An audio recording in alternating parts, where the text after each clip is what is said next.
I think Taker610 is the super chat king. Right? I think that's All right, go live. how it is. You are live, but are we really? Live and alive. Let us know, everyone. Are we live, or are we being tricked by Daniel somehow? I got an because ad. it's always Daniel. Yeah, screw your Zodiac. What ad do you get before the podcast starts? Mine's for Pringles. I didn't get an ad, so sucks. Oh, I haven't seen see. anything yet. I went straight to the action. Nice. Oh, lucky. What did I get? Now I want Also- Pringles. Natsu, you are pretty much correct. Podcasts will be earlier than they normally have been in the past because I'm going back to school, so I don't really have time in the evenings. What is school? Yep. I got Who's a this? Domino's app. Domino's. Are you going Ad. to Hogwarts by any chance? Pizza or Pringles? Me? No. What? Tubes. Tubes said Wait, she was going I back to didn't- school. Where- Oh, Oh, I'm not going to Hogwarts. I'm not a A little past the age range there Yeah. as well. Oh, okay. I know. I They're gonna know. put me in first year, and I'm gonna be like 20 years older than all of the children there. I would even be happy to be like a janitor there. Not even like the head Yeah, janitor, that's No. just like I'm the... worried about what you'd have to clean up. But you Yeah. could use magic to Mhm. clean up. Okay. It's a hands-off approach. Well, But, like the main janitor there is a squib. He can't even do magic. yeah. Well, that is his personal problem. No, his personal problem is that He was non born like that. the bigger personal issue he has is that squibs or non-magic people aren't supposed to even see the school there. It's supposed to just be like an empty place, like an empty lot or forested area or something. And he doesn't have magic, so that's what he's supposed to see, yet he still walks around all the hallways cleaning everything. So it's interesting. Mm.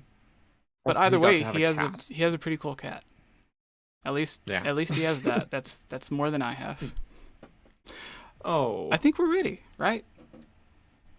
I think we are ready. Cool. We're Yeah. live, Uh, so we're past ready. don't follow what the Google Doc says because nothing there is updated. Yeah, because I It didn't is think we not needed updated. websites for any of the stuff we're talking about because No, it's we've all Pretty kind general. of lived we and existed. know the through it. topics. yeah. Yeah. Yeah. Hello, everyone. Welcome to the Hylian Gamescast, episode 169. I am Nice. sorry that it's been so long since we've been able to do anything, but hopefully that is solved from now on. Today we have the full gang here: Daniel, Hello. 𝗶𝗵𝗲, and the Geek Apprentice. Oh, And I warn you, if you hear any fart noises, it is my chair, not me. Or you can just go ahead and blame it on Daniel. I blame Sure. everything on Daniel. So we're going to be talking about the Splatoon 3. They had that Splatfest thing that you were playing the other day, right, Daniel? Yeah, they did a nice demo for the game. That was like a timed event. It was a good way to do it, but we'll get into that. But yeah, we did. And, we did do. Daniel had a great review of Blossom Tales 2. We're very happy that they sent that to us so far ahead of time. That way Daniel could actually edit and release a full review for the game and play through it. And we're going to be talking about Sakurai starting his own YouTube channel and some other stuff. So we'll get into all that later, but thank you all for tuning in. So starting off with the Blossom Tales, since I think that would technically be the oldest at this point. Daniel, Yeah. Yeah. you, Guess so. I don't know. Did you take the second review code, Tubes? Or were you able to get that? Or was Daniel I going to do was a giveaway for it? Or what was going on? Trying to tell Bergerson to take it. I don't know Right. what he did or didn't do with it. Nothing yet, but No. we were talking about doing a giveaway with it, which I haven't done yet, but I might on my next session streaming the game. But great game, honestly. it's so good. It is so good. I mean, we played through the first game in like what was it, 2017, 2018, whenever it came out. And loved it. It's like it's absolutely a love letter made by Zelda fans for Zelda fans. Total love letter to the series.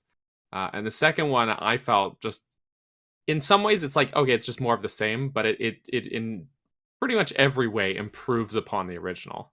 It's really, really fantastic. Really fantastic game. But yeah, I do have a full review on my channel. It's about 8 minutes. Pretty short video. But yeah, I loved the game. I loved it to bits. Definitely put it on the recommendation list. And it feels like, because Nintendo hasn't released a Zelda game this year yet, that this is a good way to like tie things over in the meantime. It's like Nintendo's not releasing a Zelda game? Fine, we'll make one ourselves. Yeah. So, yeah. Fantastic game. Go check it out. And yeah, Castle Pixel and Platonic Friends, who published the game, sent it to us 2 weeks ahead of time, which was incredibly generous. It's a pretty short game. It's about like 10 or so hours to beat it. So not like, it's not a superbly long game, but that was more than adequate enough time to like finish it and get everything written and recorded and edited up. So yeah, go check that video out. If you had to give us your top 3 improvements that it made over the first one, and 3 things that you may have changed about it. Okay. So improvements. I felt like the inventory that you end up with, like the items that you get, were better in this game. There was a lot of like items in the first game that were, I don't want to say useless, totally not mandatory by any means, or you could just like skip by having them. But this game, I felt like the inventory was more meaningful. Like all of the dungeon puzzles integrated those items really well.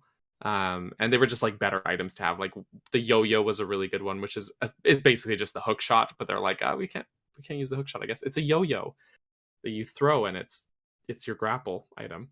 Cool. But yeah, it's cool. There's one item. This is a like, very minor spoiler. It's just one of the dungeon items you get, but totally took me by surprise. It was the teleporter item, and you would be able to like set a teleport point and then teleport back to it at any point with a button press. And it's like, okay, that seems like super weird and out of left field. But then once the puzzles start integrating it, it's like, oh my gosh, this is brilliant. Like, how has no game integrated this sort of dungeon item before? How has no one thought of this before? It was so freaking cool. So using it for like puzzles, and then for like the boss fight and stuff that came up in that dungeon was like incredible, and just like so clever and so well thought out. That was the big thing, is like everything just felt like super well thought out, and like you get an item early on and it's like they keep using it throughout the whole game. So there is a little bit of, I would say, excessive like pausing to switch items, because you only get like the 2 item slots, but it's just like how well the items are used. And even like the shield you get like a shield upgrade near the end of the game that is like superbly good. And it's like, oh good, because the shield in the first game, I almost never used it, because I was like, this takes up an inventory slot, and now I gotta equip something else. It's like the shield takes up that spot when I could have a more useful item, so I just wouldn't use it. But then that was the case for most of the game, and then you get the upgraded shield, and it like I'm just gonna go ahead and spoil it. It's the mirror shield. And then they're like, okay, all these puzzles are going to use the mirror shield, and then all these enemies that shoot lasers are going to use the mirror shield. And it's just like, oh my gosh, they made the shield cool in this game. And it's funny, because I'm also playing through Ocarina of Time right now, and I'm like, the mirror shield in Ocarina of Time is iconic, but a little lackluster in how it's used. This indie game does it better. So yeah, it's really awesome. So yeah, I rambled a bit, but that was one thing, is that item usage just was like superbly better than the original. I also found that like going out of your way for secrets was a little more digestible this time around. There were so many secrets to find in those games, just like heart pieces, energy crystals to upgrade your stamina. And there's just like such an abundance of them. And at times in the first game, I found like it was kind of a pain to go out of your way for everything. Like really fun game start to finish, but if you're going the completionist route, it's a little like excessive. But I just found that like just going out of your way for secrets was really I don't know, more enjoyable this time around. Like I felt more compelled to like go secret hunting, which is always fun, and that always feels like kind of a mainstay in Zelda games for me. Is like I love to go out of my way to find secrets and heart pieces and stuff. And I just felt like the writing was better. I mean, both games have like puns aplenty and all that, but I don't know, just the story overall was a little more personal. It felt a little less generic than the story of the first game. And nothing wrong with having a kind of generic story. Nintendo does it all the time, and I'm fine with that. But it was just like a nice touch to have something that was like a little bit more of a character-driven, more personal story. So yeah, I liked that. I liked that a lot. Changes I'd make, I still think the game should be longer. Like 1 or 2 dungeons more would have been fantastic, to be honest. But I mean, that like just wanting more of the game because it's so good, it feels like kind of only a half complaint.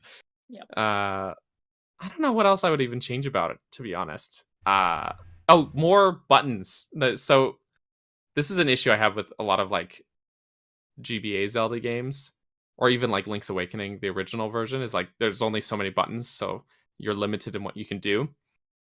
But then like Link's Awakening on Switch fixes that. It uses like all the buttons of the controller, so your shield is always equipped, your Pegasus boots are always equipped, stuff like that.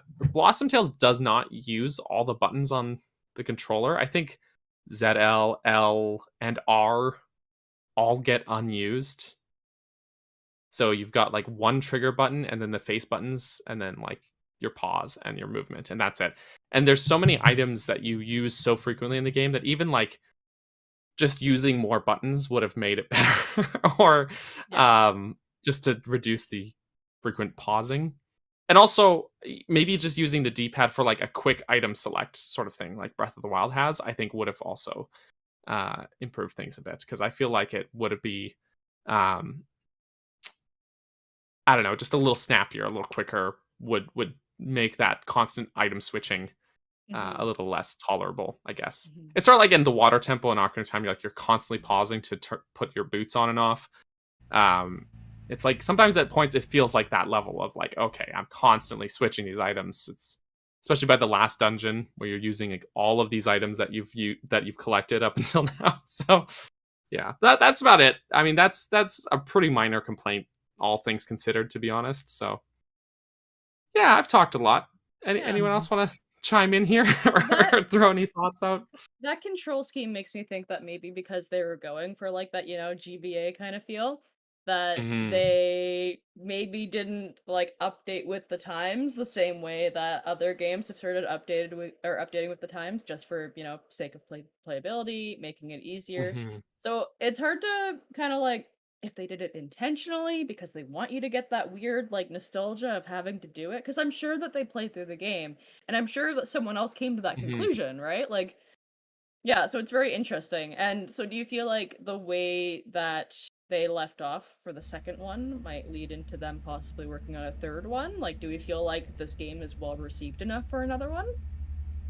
I hope so. I have not seen a negative review of this game yet. And I've seen a lot of people posting some like very high. I don't do like a number at the end of my reviews. I don't give it a score out of 10. I just tell my candid thoughts. I just feel like that is like too, like giving a numbered review is like too objective of a point, where things are subjective like this, right? So I don't do that. But a lot of the people who do that, and like, no hate to them, that's just not my style. But a lot of people, that's like all upwards of 8 out of 10. So, I mean, it's like pretty dang good. Nice. Yeah, so I mean, I would hope with this positive of a reception that they would work on a third game. I mean, it took, I think it was like 5 years between the first and the second one, but they're a small even studio, still, yeah, they're a small team. It's an indie game, right? And it kind of gave me a chance to go back and revisit the first game after all these years, and I was like, oh, this still holds up. This is still really fun. Yeah, definitely it tickles that itch of like classic Zelda. Yeah. So I haven't gotten around to playing it yet personally. I did play the first one because I think that I did the review on the podcast for it the first time. And I remember really liking the first one, so just, like, watch it or, like, having the second one come out has made me really want to replay the first one to jump straight into the second one. But I think, honestly, my favorite part of them doing this review code is that, like, just having Bergerson streaming it has basically convinced everyone that watches his streams to play alongside him, and I think that has been a really fun journey just to witness and go on. No, that's true. I was like thinking about that because I streamed the first game leading up to the release of the second one, and a bunch of people bought the first game and were like playing along with me, and then they did the same now with the second, and I love that. I don't know why. It has this sense of like community to it, I guess. Yeah. The same thing when I was playing through like the Ori games, the Ori collection. People went and bought those games too, and I was like, this is awesome. I don't know why. It's like it just makes it more fun in a way, even if we're not like actually playing together. Yeah. Just like knowing we're all kind of going through this journey was just super cool. So much fun. And the same thing happened when I played Tunic too, right? Like Natsu also had Tunic, Yeah. so we were both playing like alongside, and of course Natsu was further than I was, but it's so lovely, Yeah. and I think that's really fun. Yeah, it is. It's cool, and it's like cool to trade notes with people. Yeah. Yeah, I loved it. So it's cool. I'm looking forward to finishing that game. I'm still streaming it. I'm in like 2 dungeons into the game on my stream save file. So if anyone wants to tune in, I think I'm going to stream it tomorrow, actually, around this time. So if anyone wants to watch some of the gameplay in action and decide for themselves, there you go. Tune in then. Sweet. 2 final questions. One, what was your favorite song, or which dungeon had your favorite song from it? Because I remember when we talked about the first game, you said that you really loved the theme in the ice dungeon. And yeah, that ice dungeon theme was a bop. is when or how do you plan on doing the giveaway for the second code? For everyone who's watching, maybe they can tune in to one of your streams for the chance to win or something. Fair enough. Yeah, I always love talking game music. So good questions. For my favorite, it's not actually one of the dungeon themes, but there's an area called Sun-Kissed Canyon. It's like almost like a desert area of the game. The music for that area is probably the best in the game. It's superbly good. As far as the giveaway goes, I'll probably do it on one of my streams, maybe tomorrow. Maybe I'll just do it tomorrow for fun. But I'll probably just use one of those bots that'll randomly grab a name from the chat and give it away. And then if you're there and you already have the game, just be courteous and just be like, redraw, please, just to let someone who doesn't already have the game have a chance to get it. So yeah, I think I'll do that on my stream tomorrow, because why not? Geek, you've been quiet. I know you've sort of been busy, but have you been able to see any of the trailers or streams of Blossom Tales 2? What were your thoughts on it? I know I did lurk in some of both of Daniel's streams for the first and the second game. I don't think I was actively chatting. It was one of those things that I was packing. Some people in chat noticed this is a different layout. I am in a different apartment now, so that's why I've been insanely crazy busy, but now I'm mostly moved in, so that's good. But I actually have never finished the first one, and this is something I'm going to reiterate when we get to Splatoon as well.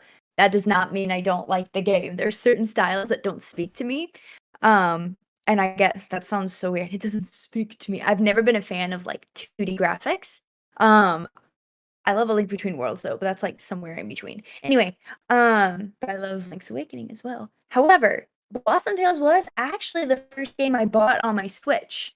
Because I couldn't afford like a $60 game. So I did get through on my own, I want to say a couple dungeons, and I did like it. And I even though it's not a game that I personally will finish, I had mad respect for what the developers are doing.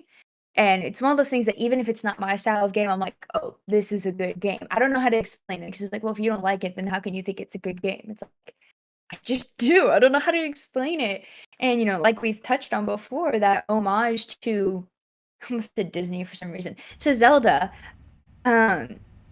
I feel like, especially when like watching Daniel's review and the streams and what I've played a little bit of the first one, and I imagine was obviously exemplified in the second one, is that's a fine line to walk between, you know, fans making a game like Zelda without it becoming cheesy or without it becoming like, okay, now you're just ripping off Zelda.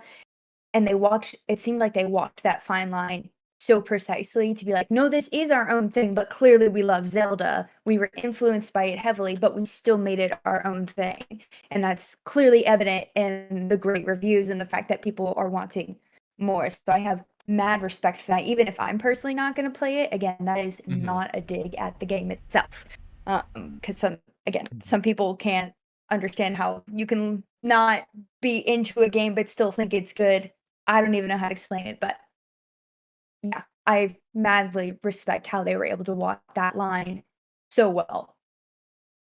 Honestly, No, totally.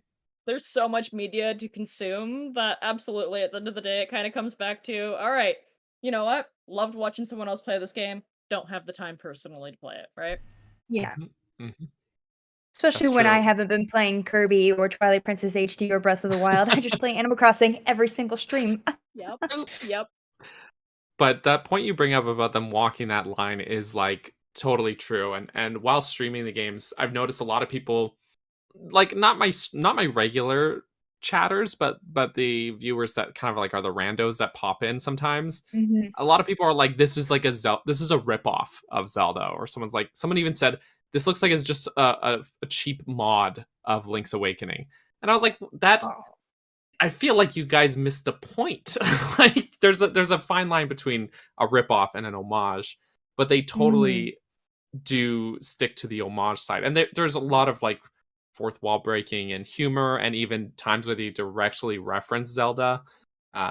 For example, in Blossom Tales 2, you get a musical instrument, and the narrator who's telling the story, it's framed in a narrative device of this grandfather telling the story to his two grandchildren, and he starts to say that the instrument that the character Lily got was a flute, and then one of the kids interrupts and he says like, oh yeah, it's the flute that looks like a potato. That's just like the last story that you told us. And and he's like, oh no, sorry, I meant it's a different instrument. And then you actually get to pick which instrument that you get. But like they just like throw in those little Zelda references. Obviously, potato flute is the ocarina. Yep. And even at the intro of the first game, like the very starting sequence, the grandpa starts telling the story. He says, did I ever tell you the story about the brave elf boy from the kingdom of Heid? And then it cuts off. And they're like, go, grandpa, you already told us this story like a jillion times. And he's like, oh, okay, I'll tell you a different story. So it's like, so it's just one of those funny things. It's like, they know what they're doing. They're making jokes about it. Like they've got a sense of humor about themselves, which is awesome. And yeah, it totally is just, I feel like calling it a ripoff or calling it like a clone or anything like that, it diminishes the love and care and quality that they put into this game. And yeah, like it would be like calling Banjo-Kazooie a cheap mod of Mario 64. You know, it's like it's the same gameplay style, it's the same genre, you know, and even the developers of Banjo-Kazooie are on record saying they were inspired by Mario 64, which is why they ended up making a platformer game. But that doesn't mean that they're ripping off Mario 64. You know what I mean? It just means that they are just inspired by something and they loved it, and they were able to take that formula and inject their own personality into it.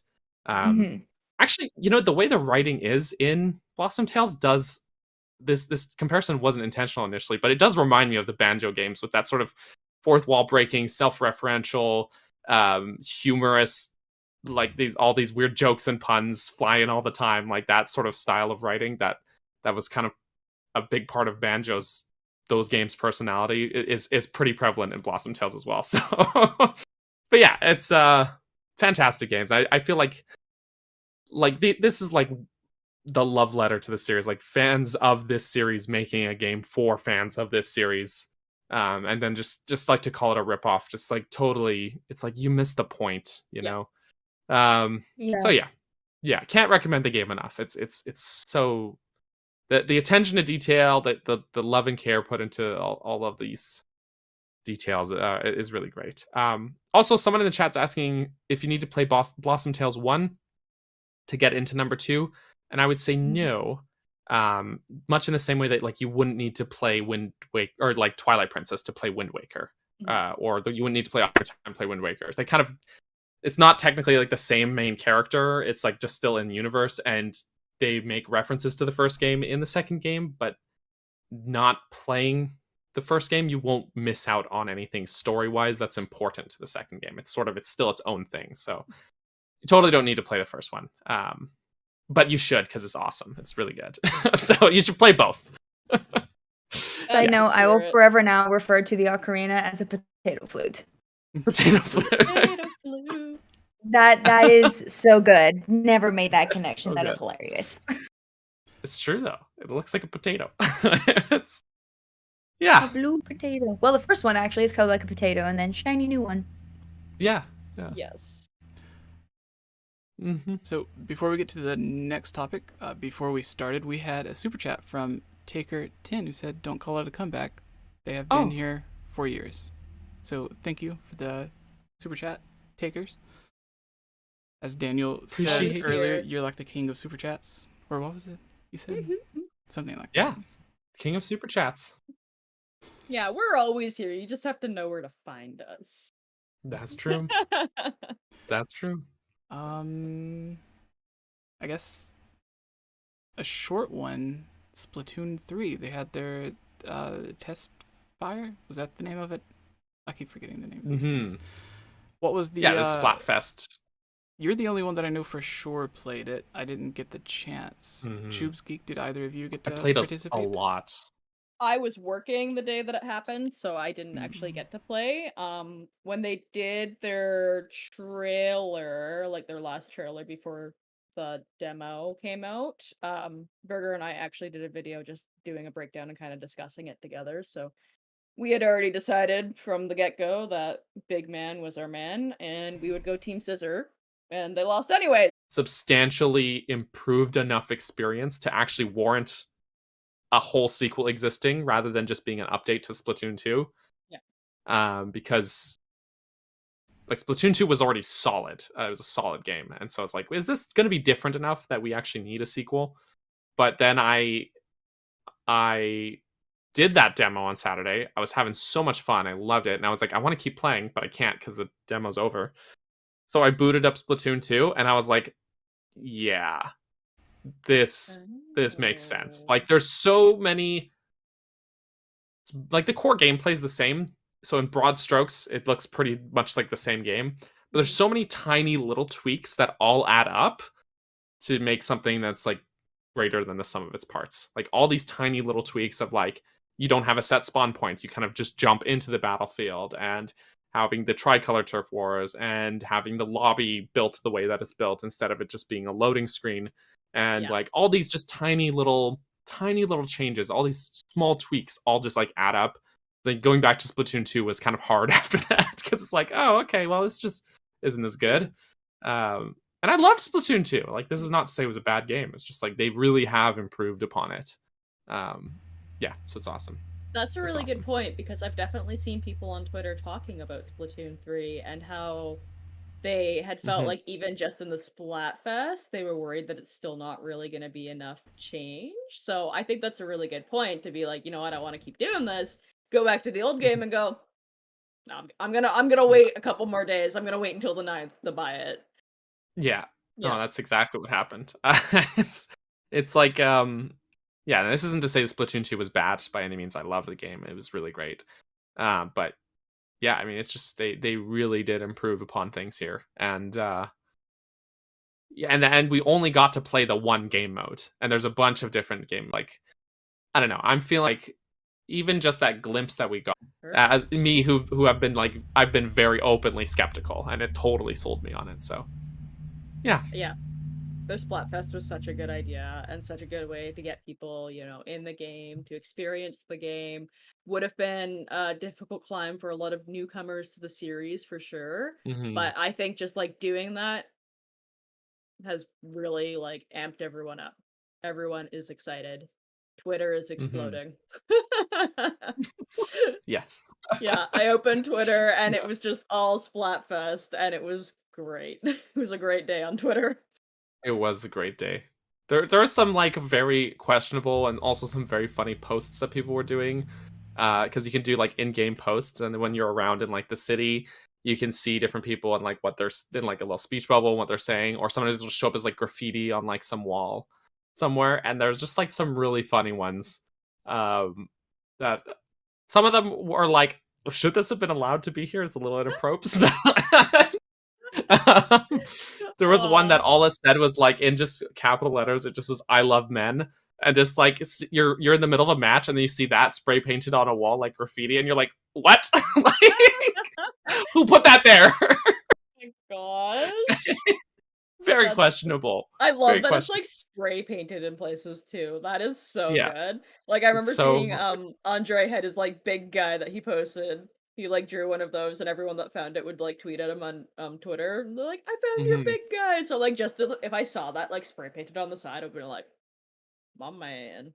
My man. The funniest one I think I saw though was someone had done a really tiny drawing of big man, and then it just said small man, and that was the post.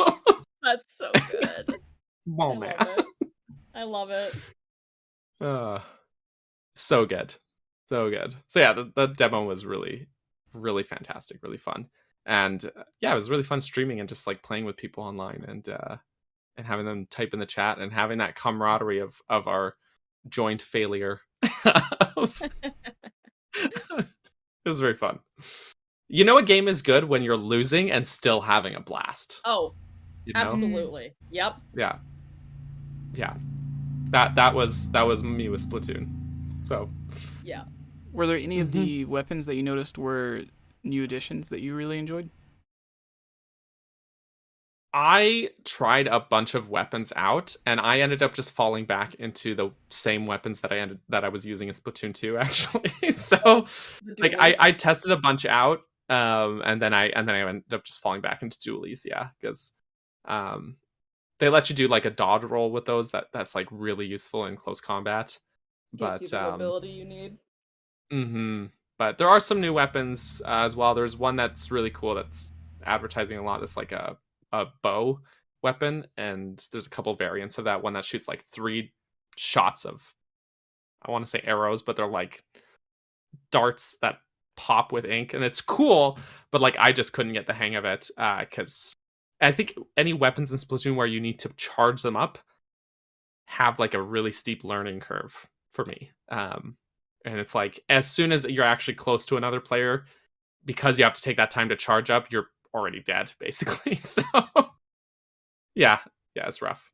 But the dualies are like really quick and snappy and really fast, and that's why I liked them. So yeah. Nice. In the chat, Bonnie says your team did okay.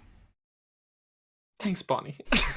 We had fun. Some self-assurance. Actually, we had a few at the end of it. I think the last like 2 or 3 matches, we had some really good wins. But every time we did the tricolor turf war, we got destroyed. So to explain how that works is like the during the Splatfest at halftime, they determine which team out of the 3 is in the lead, and my team, Team Scissors, was in the lead. So then if for the rest of the Splatfest, there occasionally would come up these tricolor battles. And in that, you would have a team of 2 on one side attacking and a team of 2 on the other side attacking, and your team of 4 in the center of the stage on the defense, basically. And every single time we were in that tricolor battle, we got dominated, like in a bad way. We got absolutely destroyed. And I think there's a couple balancing things that could be tweaked to make that a little more, like to put the winning team at a little less of a disadvantage. because the enemy teams can activate these like sprinklers that go on, and there's no way to deactivate them. And so yeah. So it's like you have to defend this central area to make sure they don't turn on those sprinklers. But if you're doing that, that means you're not able to turf up the rest of the stage at all. And then once they're turned on, it's basically game over. Like you have no chance at winning once those are turned on, because they will go for the rest of the match. So it just like I don't know if I necessarily have the solution here, but it definitely felt like you had to fight for your life in more so than other matches if you were in a tricolor battle. And again, I still like, even losing, I still was having so much fun with this game. But yeah, those battles were like our harshest losses, absolutely. So it's there could be some tweaking before the next Splatfest, I think, before the next big event. But And yeah, those. I think Yeah. I saw that there are like quite a few like lobby errors in general. I had seen a lot on Twitter that people, really wanted to play, and out of the entire time it was live, they only got maybe an hour in because they're having such a hard time Really? connecting.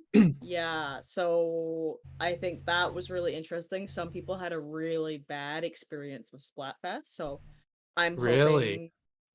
I'm hoping that's something that Nintendo sees and is able to implement a fix for it before launch.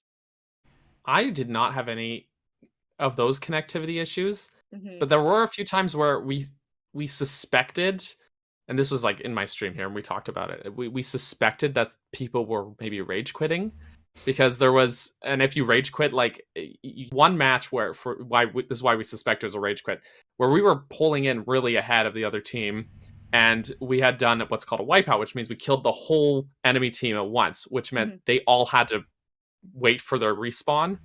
And in that time, we were able to like turf up a bunch of the area, like claim a bunch of turf.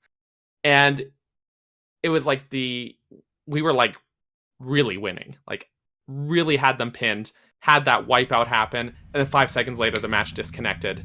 And when we went back to the lobby, my whole team was still in the lobby, which means it wasn't someone on my side that disconnected. Yeah, So that sounds we're like, more yeah, likely that for feels it like to be a someone rage quit. Yep. Yeah. Yep, As soon as we're like super in the lead and wipe them out, yeah, match disconnects. I'd be a little salty. I could see myself going, you know what, I'm done with this, and just like Oh, yeah. But like I don't know, like I said, even when you're losing, I was having so much fun even losing. So I would never rage quit a match like that, because it is kind of unfair to everyone else. And Splatoon matches are very chaotic. Even in a case like that where you get pinned down like that, those matches can turn around so fast. Like there were matches where we were winning, and then in the last 30 seconds we got like the whole table's turned in like the last 30 seconds. Like it can swing really quickly. So I don't know. I would never rage quit a match like that. I don't know. That's just me. So yeah. Don't play an online competitive game if you're gonna be a poor sport. That's my advice. Fair. Yeah. Do you all Jesse, remember? thinking it was going to be a short one. Sorry. do you all remember last year we were covering Nintendo updating all of their online servers and stuff?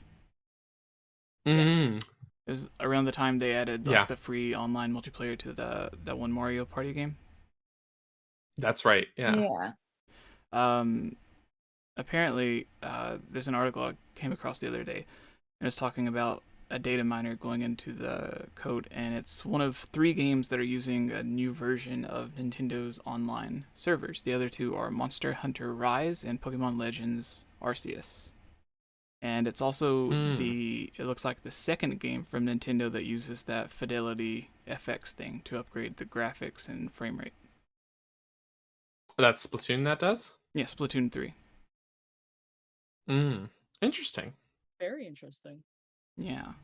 Yeah, I've never had a problem with online for Monster Hunter, and we played with someone that lived like all the way out in the boonies with bad internet, and it seemed fine. That's good. There you go. Yeah. Did you notice any graphical improvements when you were playing it? Yeah, actually, I think Or the game frame rate looks a lot issues? better than 2. No frame rate issues. Were the jellyfish fixed? Okay, so the only time I noticed frame rate issues was not in any matches, but in the city. after the Splatfest ended. Oh. So then it, like, when it was during the event, it was weird because during the actual Splatfest event, you're in the city and there's like concerts going on, there's neon lights everywhere, there's like confetti and stuff, and it's like super busy and smooth frame rate, right? No issues there. In matches, no problem. There's like chaos happening, everyone's getting splatted, there's liquid particles, everything like that flying everywhere. Smooth frame rate. Splatfest ends, and I'm just in the city, like regular quiet city streets. Frame rate was chugging like 15 frames a second. And I'm like, there's nothing going on here. Why? They turned off the big guns. They did. Like, it was so weird. I was like, why? There's empty city streets, like very little activity. Why is it so slow all of a sudden? But during the event, which I guess, you know, they wanted to like really push that because that was when they had the most polished or something. Everything was smooth. Even the background jellyfish were doing well, so that's good because in the direct there was some background really jellyfish. Yeah, they were like going 10 frames a second. Yeah, it was bad. Yeah, so that was weird. But other than that, yeah, like during gameplay, which is like really like in your matches, that's really when it matters the most. There was no frame rate issues. But when I went back to Splatoon 2 yesterday and booted that up to play, even my wife, who has never picked up Splatoon at all, even she was like, this doesn't look as good. Like, she could notice it right away, that it was not as good looking as Splatoon 3. And I was like, that's interesting that like even you would pick up on that. Nothing against my wife, she's got a keen eye, but she's never played any of the games. So for her to like notice that so instantly was, I thought, pretty telling. Yeah. So yeah. I always find it interesting, like whenever a game is more of a realistic art style, it's easy to see when they add in more detail, but when something's like cell shaded or toon shaded, like Wind Waker or Splatoon, and they're still able to add more detail to it, even though more detail doesn't necessarily go with the whole cell shading style, I always find it interesting to see the different things they can do, because it just makes it look more and more like what you'd expect from a Pixar movie or something. I don't know if I'd call Splatoon cell shaded though. No. No, because the way like the lighting reflects off, like there's a lot of liquid effects because of all the inking stuff. The way light like reflects off of that, and it doesn't strike me as cell shading. I could be wrong. There's a chance I don't know what I'm talking about, but it seems like the characters are kind of like in that cartoony style where they've got those like cartoony proportions. Like the environments and stuff look like fairly like they're going for realism. Yeah. It's the same way like a Pixar movie is. I'm not saying it looks as good as a Pixar movie, but like a Pixar movie you wouldn't call cell shaded, even though like the characters might have exaggerated features and cartoony proportions, but the environments and stuff still look like they have that element of realism. It's the same idea. Especially the newer ones. Not as good as a Pixar movie though. Pixar movies look superb, but I'm using an extreme example, but you know, if you want a game that looks like a Pixar movie, play Kena. That game is like, it legit is like, wow, this is like superb quality. That's a great game, but that's not what we're talking about today. So yes, I think that covers it for Splatoon 3. If anyone else wants to throw in a you've been silent again. No, have you ever played Splatoon? Watched it. It's one of those games that I'm like, I don't know if I would like it or not, but I enjoy watching other people play it, if that makes sense. Yeah. Yeah. I will say the whole Splatfest idea, I thought that is so smart. Like, I mean, okay, maybe this isn't a fair comparison, because like if there's a new Mario Kart, yeah, we're all gonna buy it. We know that. But I'm thinking for people who are returning to the game, you want to know, is this worth my money, or should I just keep playing what I've been playing and still have fun with? So I thought, when y'all were talking about it, I was like, oh, I actually did not know that was a thing, and that is very smart. Also, we have a super chat from Taker 610 again. He says, Harry Splatter and the Tricolor Tournament. Fair play on words there. So yeah, I don't really have any comments on Splatoon. It does. It does. Yeah, it really does. Harry Splatter, no. No. I know I would have said this probably like the first time I was ever on the podcast, because I think so when I worked at Nintendo, the first game that we ever demoed was Splatoon 2. I had never played Splatoon before. It was my first time ever playing it. And I was trying to figure out the controls before we actually, had people coming to the booth to demo. And this kid comes up and he's like, "Hey, can I play?" And I'm like, "Yeah, no problem." And I pass the controller and I try to go into my Nintendo thing and like start trying to tell the kid how to play, and the kid's just like, zoom, off he goes. And I'm like, "How you play Splatoon?" I felt real dumb. He already knew. He knew what he was doing. He was like, "Shh, I got this." Yep. I had to wonder if he had I just can played never the work first at game Nintendo. before, Yeah, or I if think he that's already had the second. I think it was the first game, because I think that Splatoon 2 wasn't actually officially out yet. We were demoing it. Ah, Yeah. fair enough. Yeah. But like, yeah, I mean, there's that skepticism from the sequel being necessary, because like the first game was like a Wii U game, so like everything that was on Wii U should be brought to Switch just by virtue of the Wii U not selling well. Mm-hmm. So that sequel made sense, but yeah.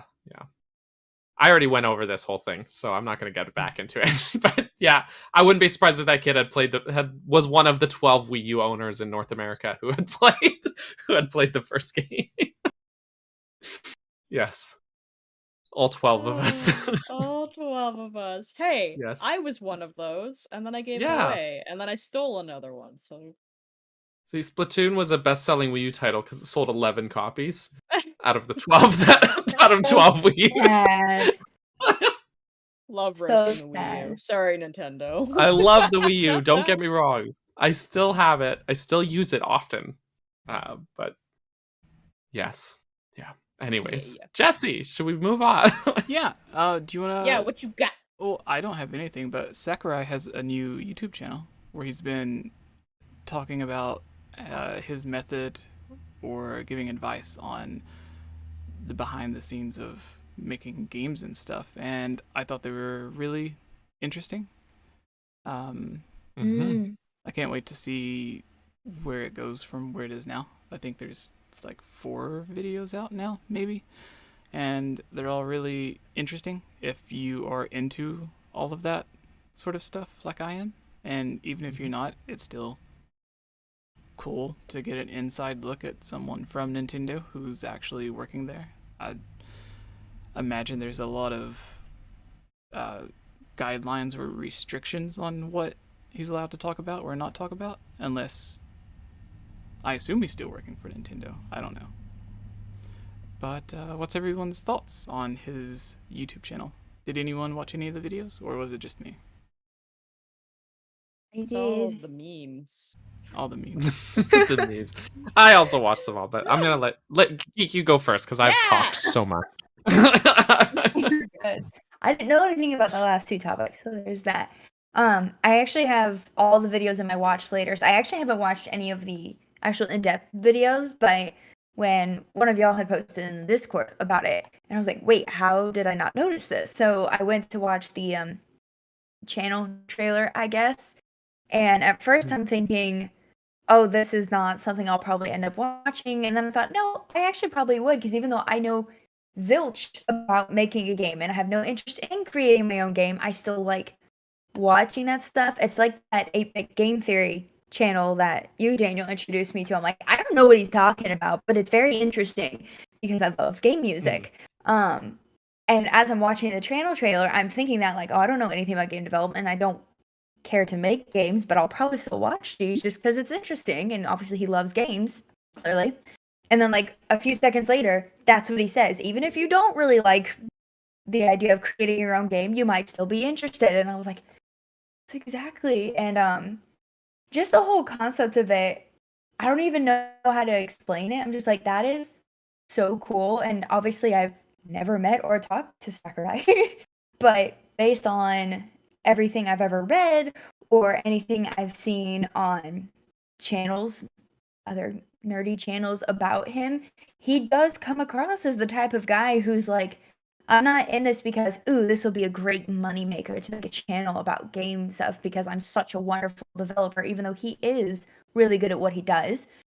He definitely seems like the type of guy who'd be like, I just want to share this with people. I mean, when you think about like his backstory and how he came to create, if I'm not mistaken, Kirby and Smash Brothers, he just loves games. You know, it strikes me as something Iwata would do. I mean, freaking Iwata asks, you know?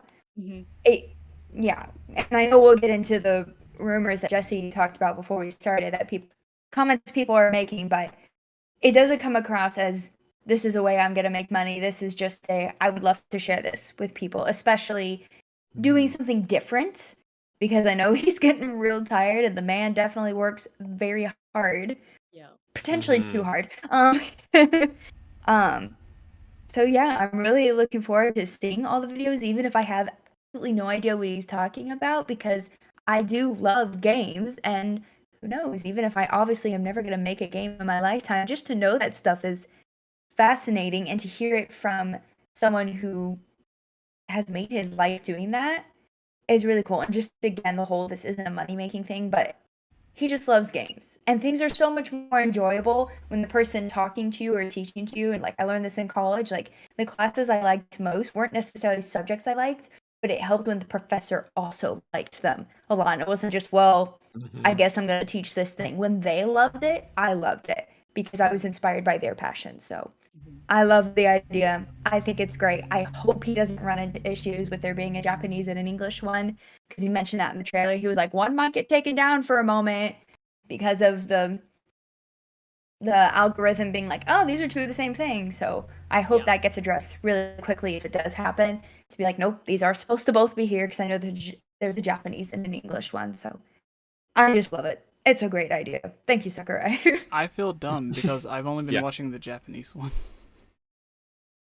Well, yeah. Well, I mean, it's the English one. The big difference. It's not dubbed. It's English subtitles. So, yeah, it's subtitles. There is that. Okay, I thought you were talking about. Yeah, English the dubbed. Japanese one is Japanese subtitles. Yeah. Okay. Yeah. So he's still speaking in Japanese, but yeah, I mean, I mean, just to echo, impressive if he spoke English. It would be actually. Yeah. Right. Yeah. But definitely to echo what Geek's saying, like it is really awesome to see him do that and have that sort of intention of accessibility, because he even mentions in the introductory video how he's been asked to like speak at game design conferences for like game developers, like GDC, stuff like that, or to give lectures at like universities for students who are studying game design. And he's like, well, that's great and all, but then you're limiting the audience of who can, hear these messages or who can benefit from these. So I want to do something that just anyone, your average person who maybe wants to get into this, but isn't in university or isn't attending these closed doors game developer conferences, or just like if they're not sure, maybe they want to dabble, or just they're interested in the topic but not wanting to pursue it as a career or anything, like just for anyone to be able to watch this and learn something. And I love that. I love that that idea of doing it that way. Like I think that's so selfless, and really just like same. Like I have no plans to make a game, but game design as like not only an entertainment tool, but as a teaching tool, because believe it or not, even your most fun games that don't seem educational teach you things, because they have to teach you how to play the game itself within the game. So like the way games do that, like that stuff fascinates the hell out of me. That's the whole reason I do videos about level design on my channel, because I find that stuff so fascinating.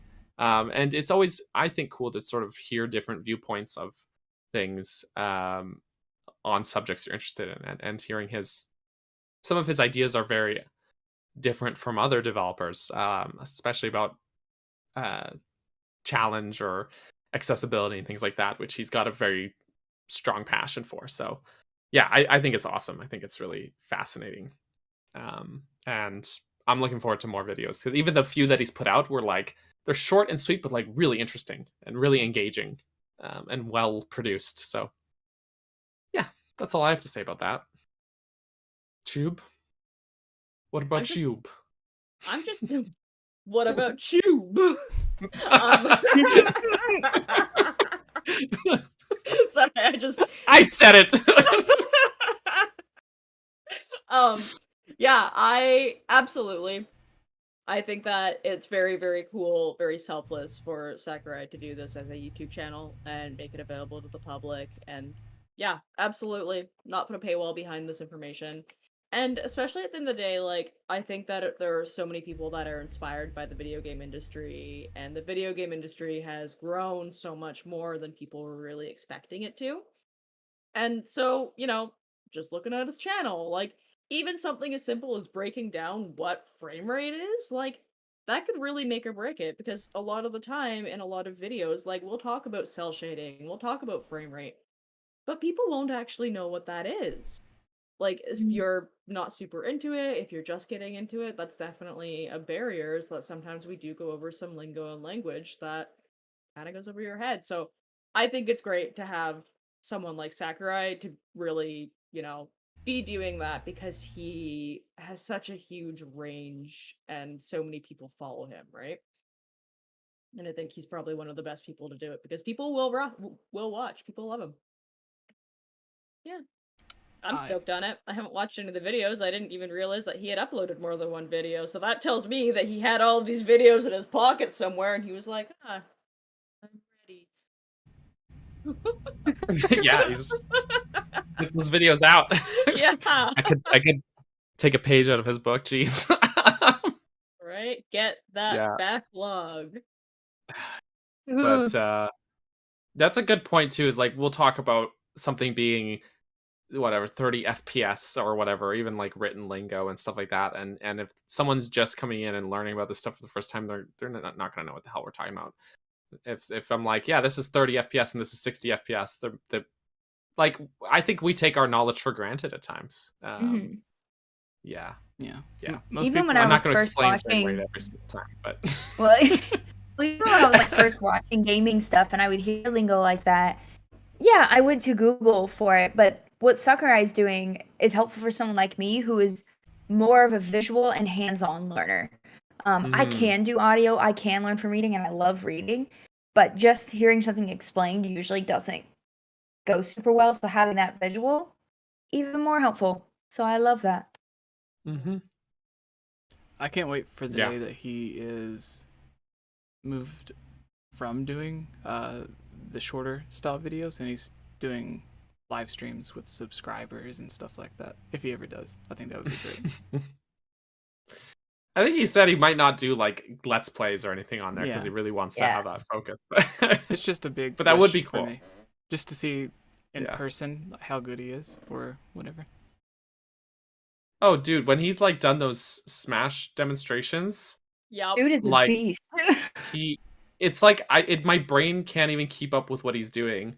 When he's like done it, where he's like taken two controllers and like laid them down on his desk like one after the other, and then he's like lays his hands flat and he plays both characters simultaneously with both controllers, and I'm like, how does your brain do this? Who are you? How is this possible? I imagine working on the game, that is something that you would have to try to learn, that because if no one's there with you and you want to test out two players, like, I guess you don't really have a choice. So I mean, maybe I guess is true, and I know it's not an exact correlation, but like, that's still an incredible skill, because I think, like, as a dance teacher, the amount of times I've demonstrated a sequence of steps or something for a choreography for my students, and I'm like, well, it wasn't supposed to be like that, and they'll be like, didn't you choreograph this? I'm like, that means nothing. Just because I choreographed it doesn't mean I can execute it. I know how it's supposed to look and function, and I know that's dance, video games, very different, but I imagine that's still an incredible skill to have. Yeah, same principle. Well, I would like it too. Is like when I years and years ago, I learned to play drums. That's the only musical instrument I actually know how to play, and the hardest part of it was separating what your hands and your feet are doing. Like when you're trying to use the kick pedal, and it not land on the same beats as what you're doing the offbeat on your kick and the main, like your 1 and 2 thing, and then 3 and then 4. Like it just it messed with my brain so much. It was the hardest thing to learn to do. It was absolutely ridiculous. And then seeing him do that with his hands, I'm like, how? And How? like I'm just talking about like one effortlessly too. pedal. Yeah. Yeah, so Yep. it's bonkers. It's bonkers. Mad respect to the man though. So mad respect. Next topic. Yeah, you know what? We're Is flying it through Right, these. done? What is our next topic? It's Is it the direct rumor? no, the PlayStation thing. PlayStation. Oh yeah. Yeah. I saw that. We on have a lot of Twitter. topics today. Do you want to cover it, Daniel? Sure. PlayStation 5 is this won't okay, so I'll preface this.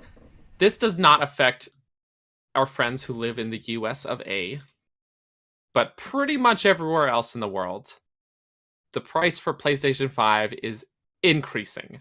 Yes. Which is bonkers because usually like a year after a console is released, if the price changes, it's going down. But basically Sony is saying, oh, due to inflation and rising costs of manufacture, blah, blah, blah, blah, blah, stuff that they should have accounted for in the first place, stuff that any manufacturer of any product accounts for before releasing a product. But because of that, they're increasing the price. It's not dramatic. It's like €20 going up, but 20 like Canadian dollars going up, whatever. It's like not too dramatic, but it's still kind of BS that they're doing it. And I've seen a lot of people who are posting about this saying like, hey, this is BS. And a lot of other people are like, it's not going up here in the US, so why do you care? And then suddenly people on Twitter are learning that not everyone on Twitter lives in the US. or just because there's an issue that doesn't affect you directly doesn't mean that it isn't still an issue.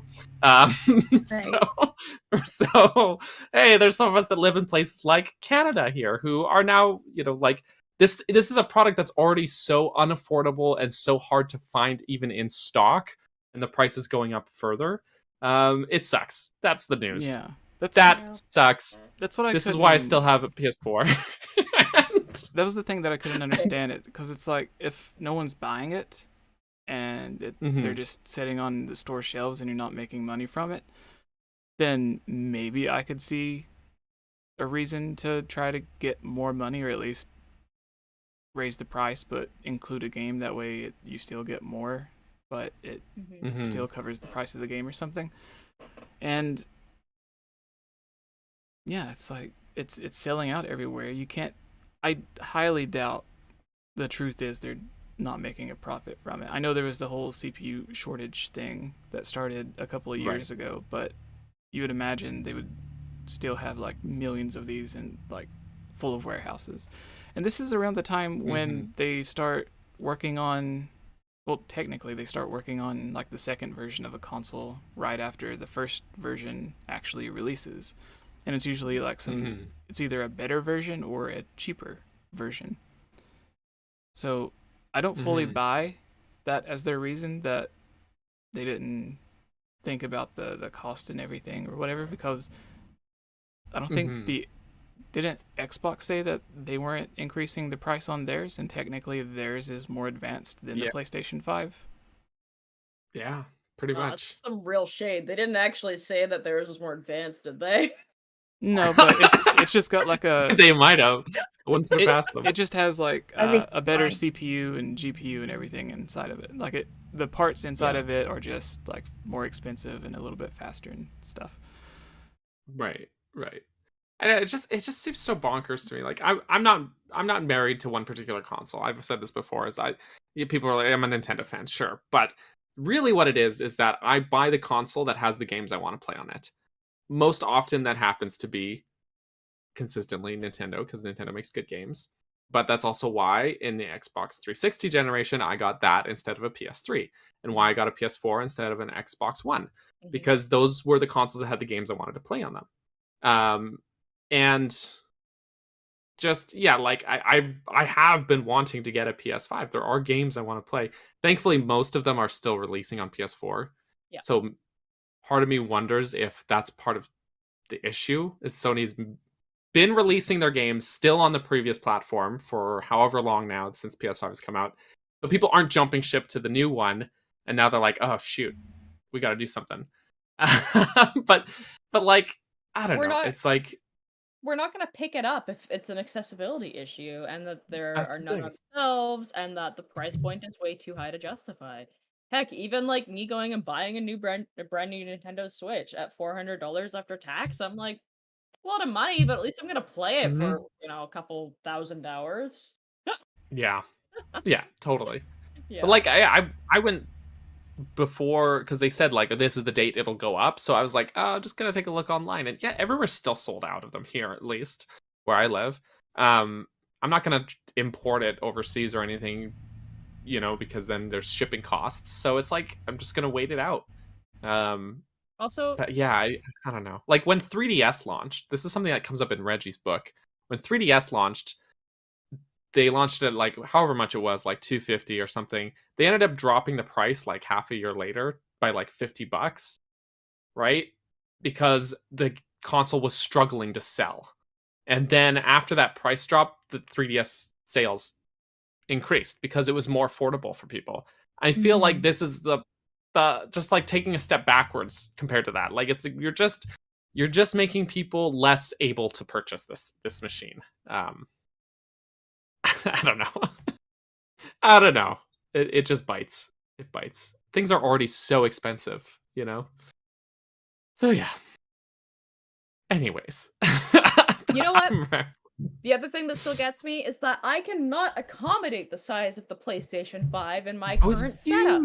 It's not gonna fit anywhere. It's like it's half the height of my PC tower. Oh, Yeah, it's huge.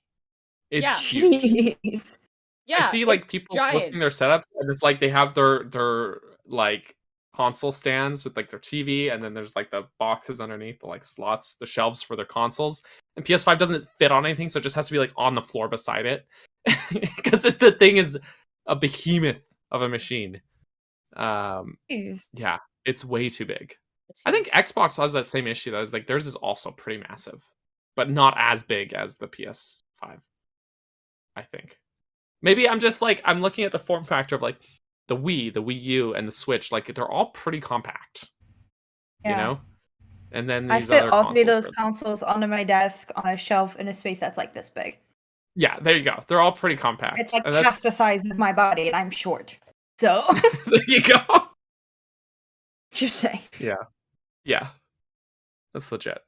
Yeah, bonkers. The Series X isn't Jess- that big. How big is it? Oh, I can't find dimensions on it. Here it is. Oh, that's It the fridge, isn't it? is- The mini yeah. fridge. Yeah, the one that looks like a little mini fridge. It is 38 inches. I don't know. Okay, how you know big- those standard school rulers that you get, like those half rulers? Yeah. Isn't that like That's about 30? 38. Oh no, that's 30 centimeters. Oh, Sorry. sorry. No. This is Sorry. This is Sorry. in centimeters. This isn't in inches. Oh, like 30 Yeah, centimeters. So yeah, like- those school rulers that you get, those are 30 centimeters. So it's like 8 centimeters Yeah. bigger than that. That's pretty okay. big. I was about to That be. is I was pretty like, big. that's over 2 feet. Like, oh wait, no. Okay, if we're talking about a little 38 more than inch- full ruler, that's not Yeah, bad. 38 inches is like unreasonable. Yeah, that's huge. 38 inches. Yeah, that's even huge for It's like a an actual tree. computer tower. I'm sorry, my Canadian brain apparently was thinking in inches and Oh not my gosh. centimeters. All right. Which is funny because Yeah. when you were about to read the dimensions, my brain was about to be like, "All right, be prepared to convert," and then you said Yeah. inches, and I was like, "Oh, never mind. Wait, that's huge." And That's huge. so I keep going, like trying to figure out. It's like 3 feet. Oh my I was like, gosh. I read something I'm wrong like, there, so I had to go Because look. you did this first, and I'm like, "That's like a foot. That's 12 Like- inches," and I'm like, Yeah. 3 feet. That That's like makes so much almost as big as Geek. "I think No, that's bonkers. That reminds me on like 3.5 feet." yeah, near where I live is like the U.S. Canadian border, and there's a bunch of Mhm. signs right on our side of the border that are like, "Remember, our speed limits are posted in kilometers, not miles." Things like, Yeah, and there's like 4 signs in a row that are like, "Don't forget."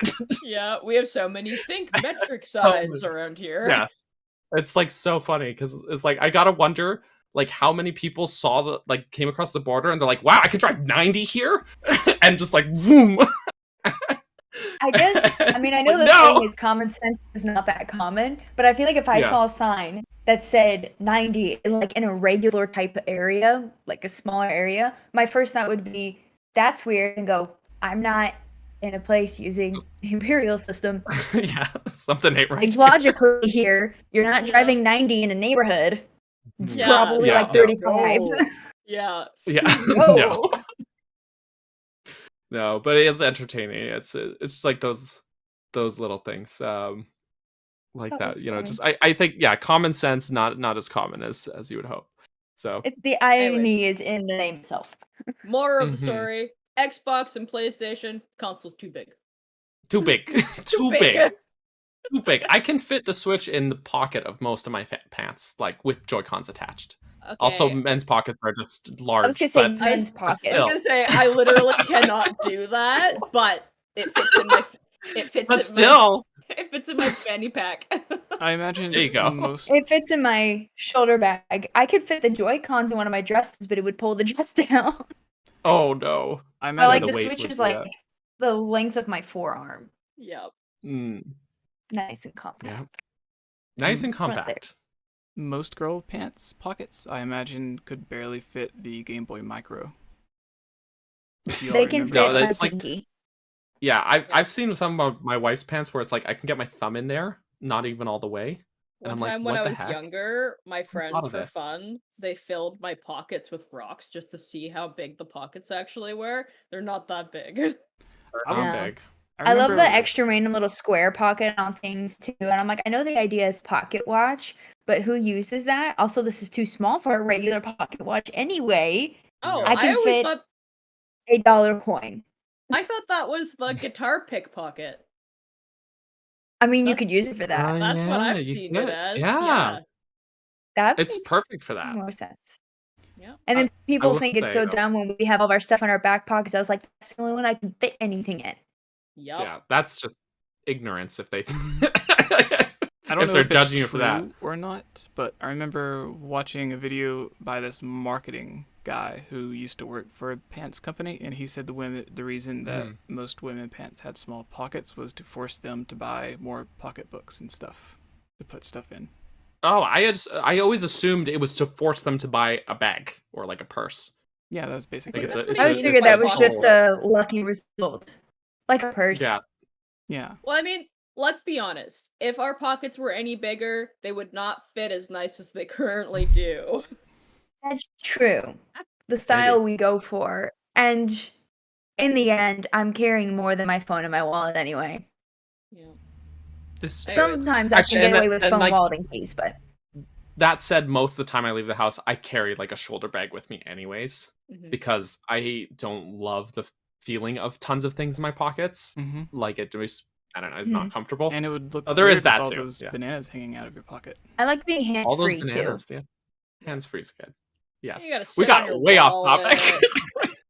Or We you got sit way and off your phone topic. starts to poke out. Or Just my don't- jeans changed the color of my phone case to like a Oh my light God. blue because the denim color rubbed off.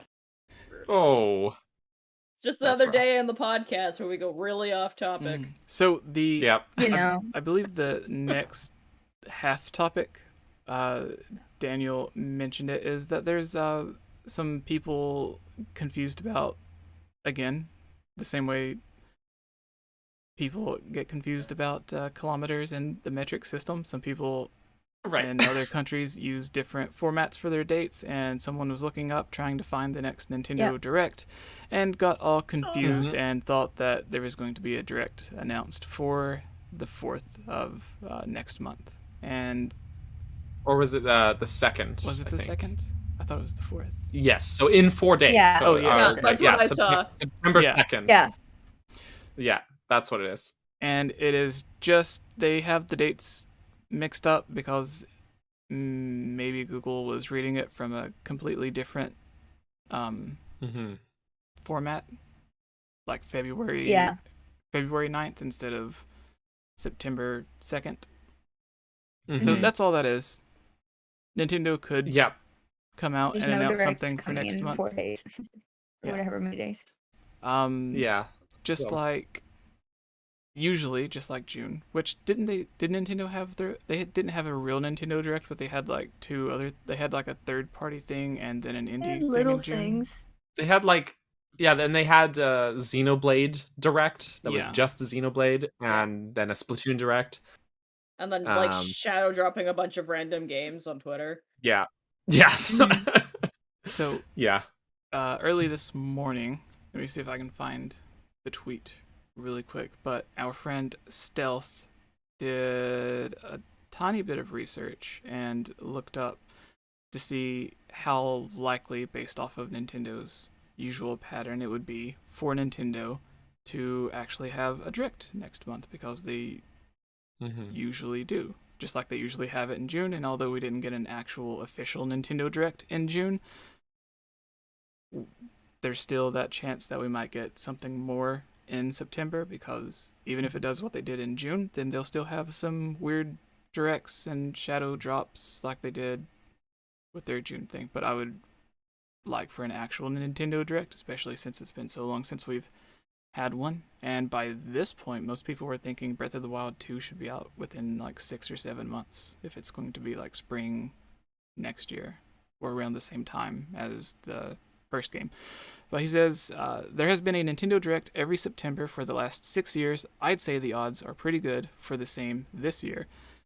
And it's September 1st, 2016, the 13th of 2017, the 13th of 2018, the 4th of 2019, the 17th of 2020.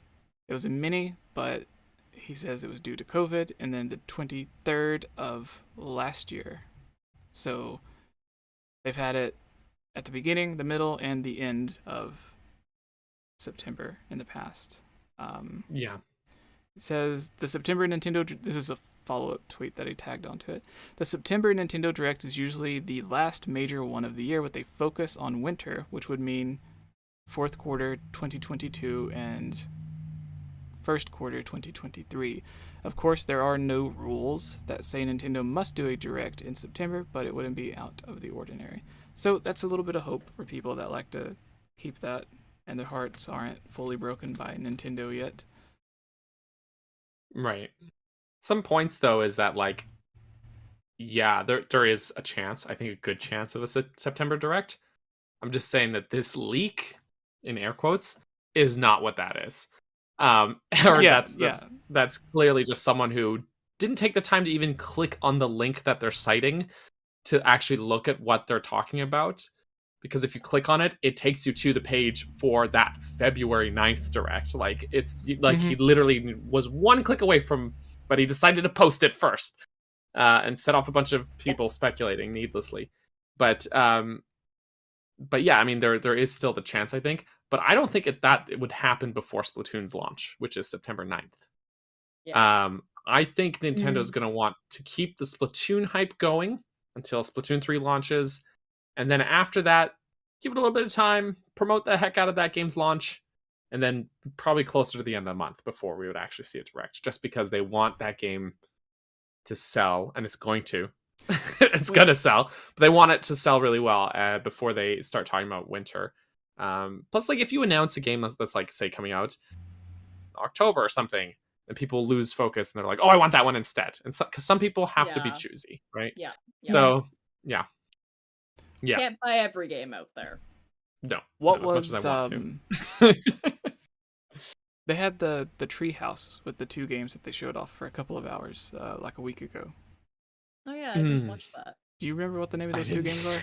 I don't remember what the name of those games are, but I feel like we should at least mention it before we go to questions. I could look it up really quick. Google exists. Yeah. Honestly, I'm kind of relieved that there hasn't been a Direct. I know that sounds bad, but like, I'm so behind on games. I only just started playing Elden Ring. People think that's going to be Game of the Year, and it was the most anticipated Game of the Year 2 years in a row, and I just started playing it. Harvestella is the other game. I'd never heard of it before. It's an RPG. Yeah. Oh, okay, there you go. Stealth has been talking about it a lot on Twitter.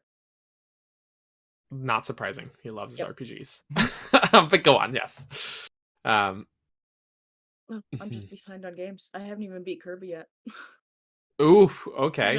I know. Yeah. I think I'm didn't get very far at all. Kirby, and I love it. I think it's so good.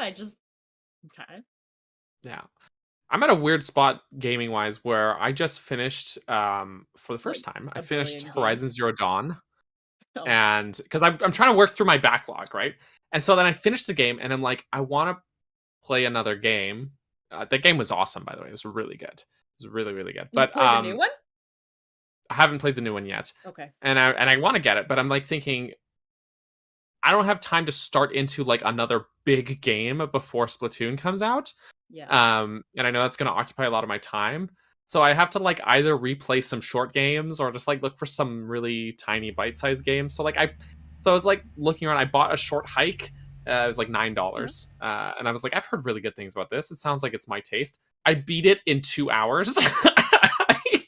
I was like, dang, it was a really cute game. It was really fun. I actually think you guys would like it a lot. I think it kind of appeals to that very cozy game sort of taste. You know what? But it was so short. There's So only not even it a was 9 bite-sized game. It was a nibble-sized game. Yeah, it was like the 2-bite brownies of video games. You know, it's just that it's called 2-bite brownies, but you actually eat it in 1 bite.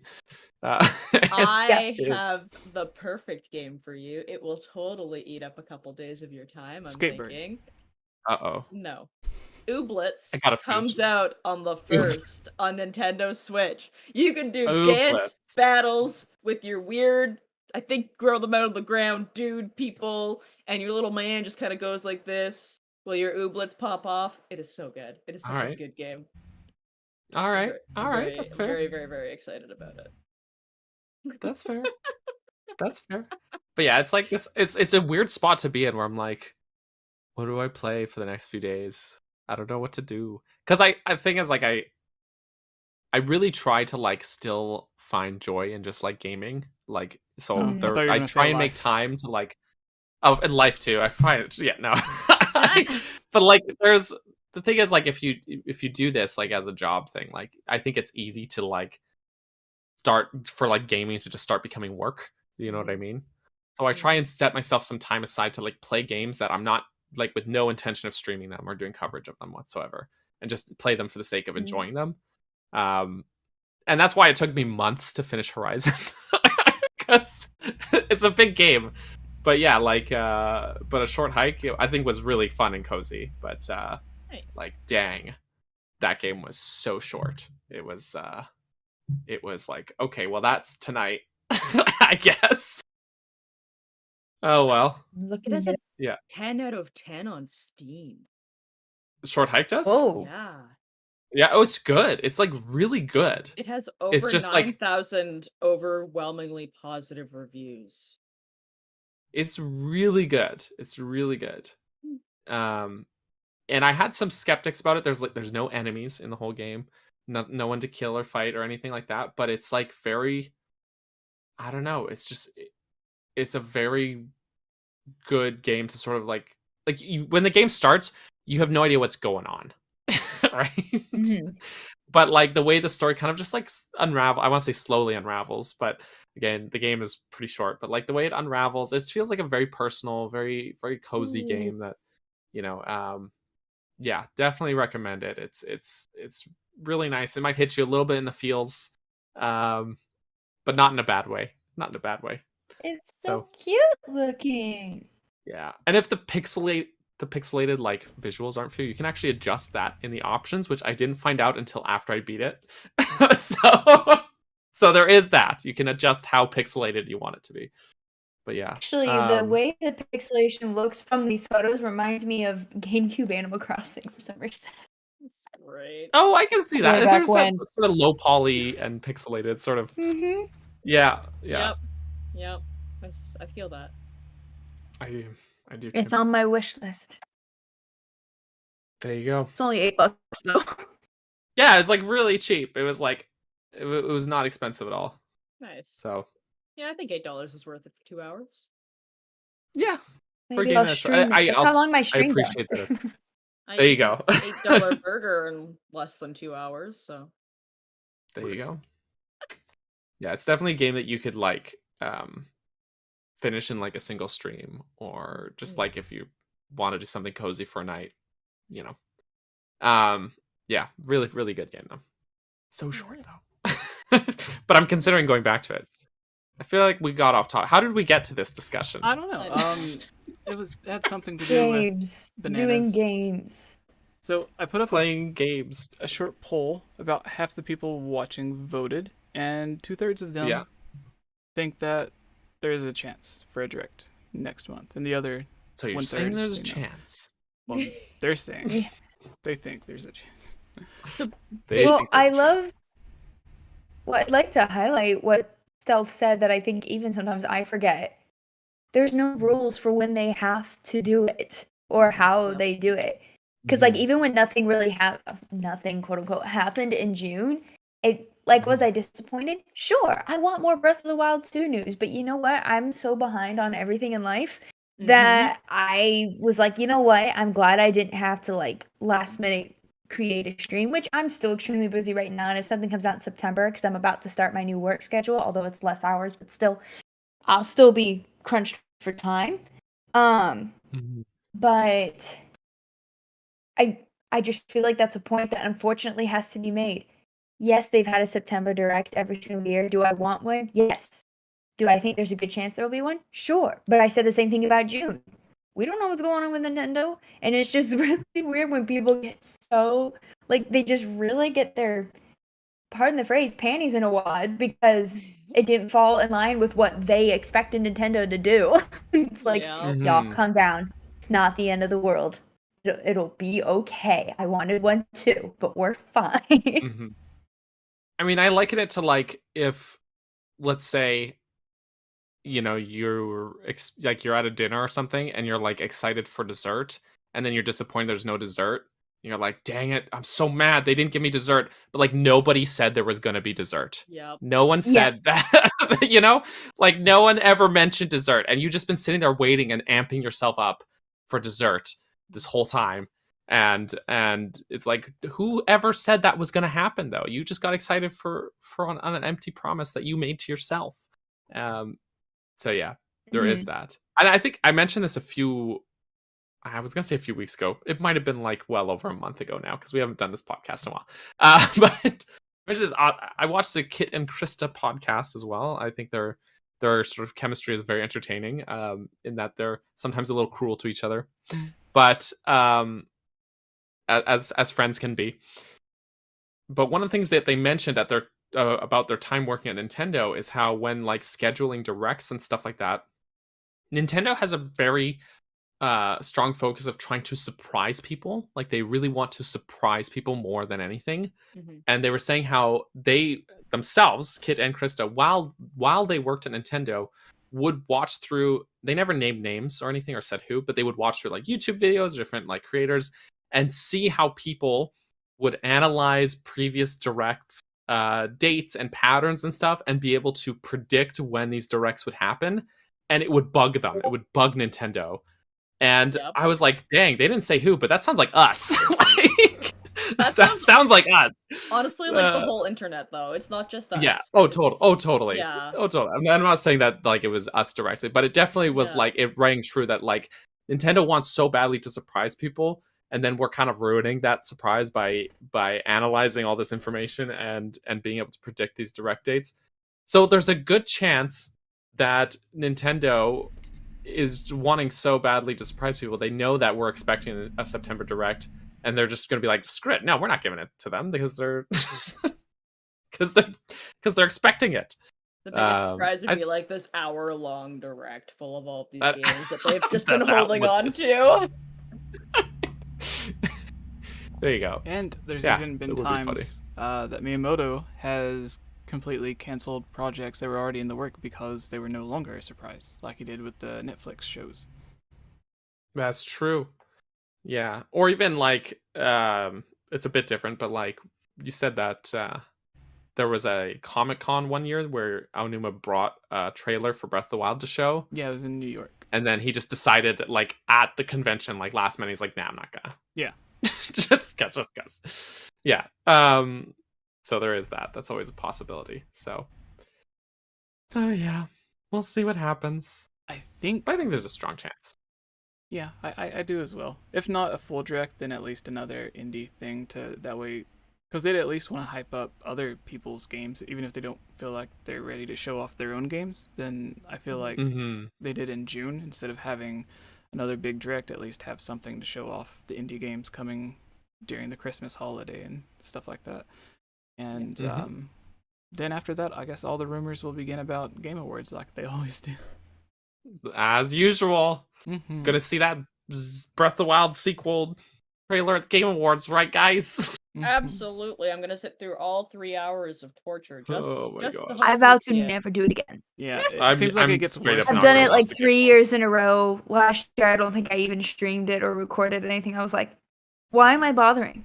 I feel like the Why? first couple was of bad. Yeah. It was so bad. Really bad. Yeah. And not just because it didn't have stuff I'm interested in. I've beating a dead horse. I've always been one of the people that's like, just because it's not games I'm into doesn't mean I can rag on it and be like, oh, it stunk because it's not games I'm into. But even last year was like, it's not even that. It's the Oscars of gaming. And I don't like the Oscars. I cannot stand the Oscars. It's, look how popular and wonderful we are. Let's have a big party. Yeah. And I can't It's just like it. a bunch of people patting themselves on the back for it's could go on. It's like, we didn't even vote in this. I feel you like all voted for each other. And then you get mad when you lose because your friends didn't vote for you. I gave up on the whole voting system after I found out like one of the judges was that website that always gets everything wrong. Like everyone. Like I literally made the video about them a week or two ago, where like they literally go to their old Breath of the Wild 2 and just put release date like right in the middle of the title, and it jumbles up the actual title to where you can't even understand what it's supposed to be. Makes the title grammatically incoherent. Yeah, and they just do it so that people click on it. I'm like, this doesn't even work to get you more clicks, because people are going to see that you're doing this and then not want to click on it. Because even when the title shows up on Google, you're like, I don't even know what that means. Why would I click it? Well, Jesse, let's not overestimate what were we saying before about common sense. See, as it turns out, not so common. Natsu, I thought you loved Inverse. No. Your favorite. I remember the first time I seen they covered something, I was all excited because I was like, oh, I don't know this website. That's awesome. They covered the thing. And then they just like got it completely wrong. And I'm like, never mind. But, yeah, I would say the first 2 or 3 years that I was doing YouTube, the Game Awards seemed nice. Like they had one of the first official trailers for Skyward Sword. Dogs are barking 1 year. And then they had the thing with Aonuma Miyamoto where they announced or not announced, but they had the gameplay of Star Fox and Breath of the Wild, and everything seemed nice, but lately it just seems like it's mostly just like boring, I would say. Like there's maybe 2 good things, but that's not, like I can just watch those trailers later. I don't have to watch the whole 3 hours for like a weird Vin Diesel game where he's hunting dinosaurs as a caveman or something. Anyways, Zelda. What's weird time. too is that sorry. Sorry, just a quick note, but it's weird too is that like they advertise the event, and they're even like Jeff Keighley on Twitter, I think, was like telling or like promoting people to like stream the event, you know, and like they even had like a whole thing. And the thing is, then like I streamed it, I got like 30 copyright claims on that stream from like every comment. And it's like, yo, if you're gonna suggest to people to stream this event, make sure that all the companies that are showing content at this event and showing trailers are on the same page as you, and not gonna, you know, put all these copyright strikes out there and stuff. Like it was brutal. I ended up just like, I think I just took the video down because I was like, I kept like going to those notifications and saying, oh, another copyright claim, and I just like selected like mute segment or like trim out segment, and it just happened so many times. I'm like, this video doesn't even exist anymore. It's in shambles. It's so bad. I think I just like unlisted the video. I was like, I am done with this. So yeah, it just that makes me a little extra salty about it. Like if they didn't tell people or didn't suggest that people stream it, that would be one thing. But like the fact that they were like, it'll be streamer friendly, don't worry. That just like made it so much worse. And that's the thing is like, it's like companies should know by now. Like, what year is it?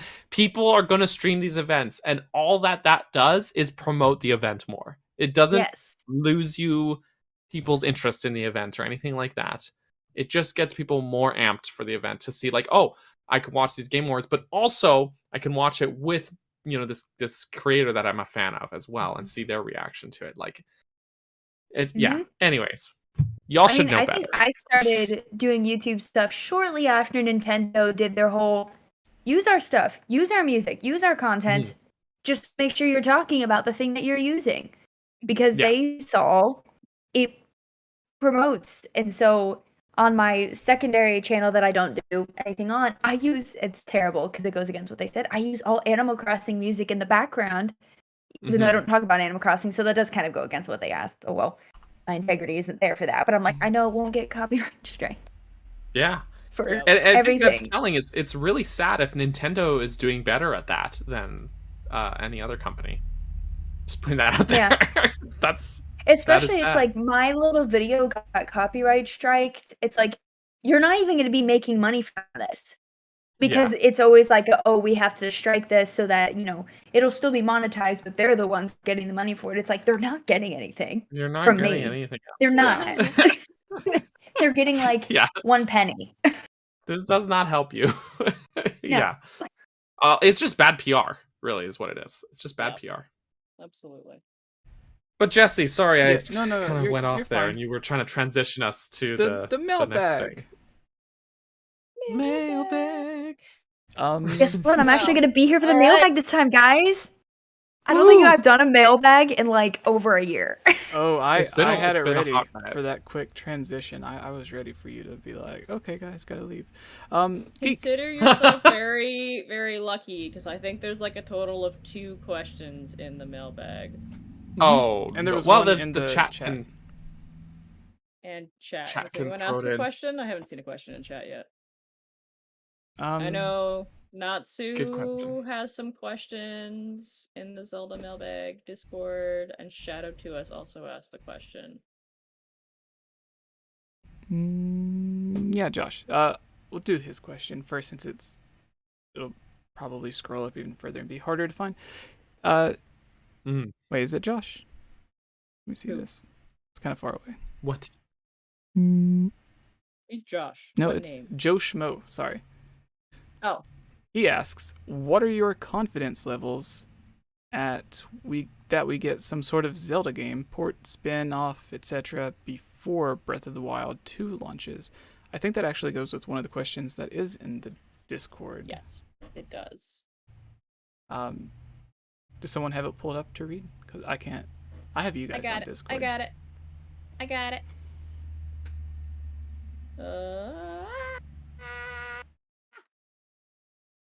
Here it is. 𝗏𝗡 also asked a similar question. Now that it's August, do any of you still expect a Zelda release this year, or will Nintendo break the streak of yearly Zelda releases, assuming they don't cast Majora's Mask in Nintendo Switch Online, of course?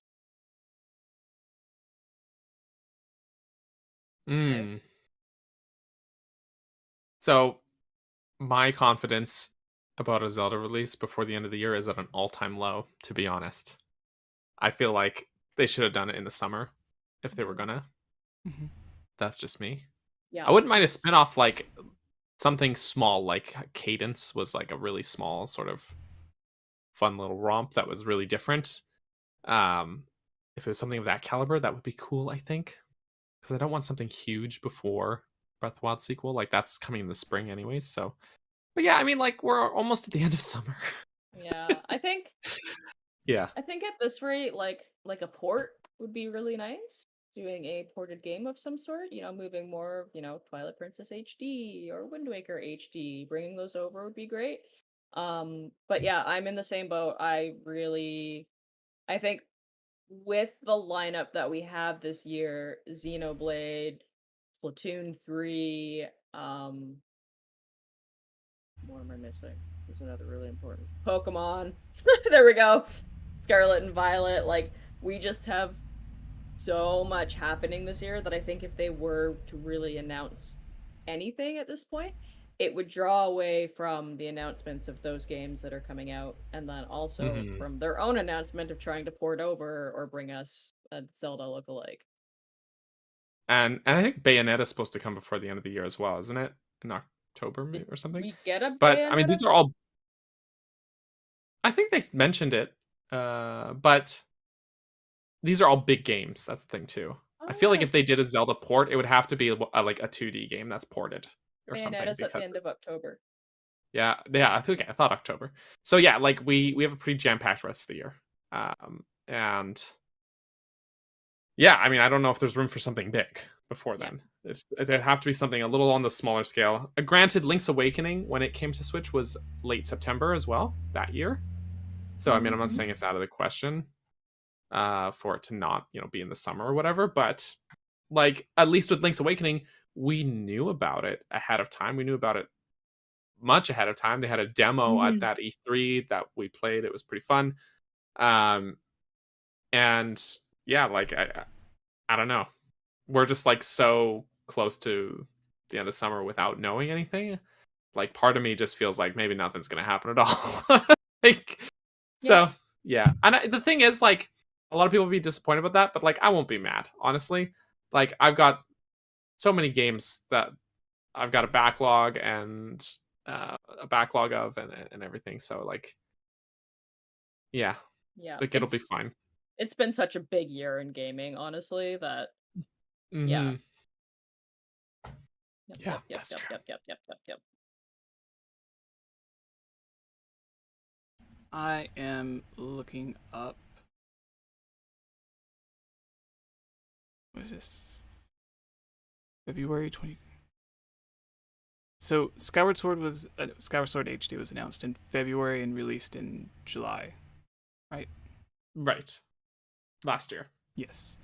Ocarina of Time was announced in 2010 E3 and released shortly after E3 2011, so about a year. Majora's Mask, I think it was about 6 months. Oh, no. I think it was announced in, I want to say November 2014 and then released around February of 2015. But that's just from my memory, which isn't very good. Wind Waker was announced on... There's the dog again. August 2000... No. Oh, someone must be here. They're barking a lot. Fun fact, we actually can't hear the dog. I don't hear the barking. Okay. Yep. Yeah, no, cool. I can't hear it either. So it released September 2013, and I believe it was announced at E3 2013, so that's from June to September. Which I think is the same thing that they did with Link's Awakening. You just mentioned maybe that I don't remember when they announced it, but they had the demo at E3. Yeah, I think. No, I think it was announced before that. Yeah, because they had the one trailer. Yeah. And then Twilight Princess was announced November 2015 until February 2016. So that was 4 months as well. So there are times when they do announce a game and then it comes out like 4 months or less later. I think Age of Clams was less than that. It seemed like it was almost immediately. Yeah. But those are some examples. So it could, like, based off their past stuff, it is something that could be announced like this coming month and then released before the holiday season. But that's not...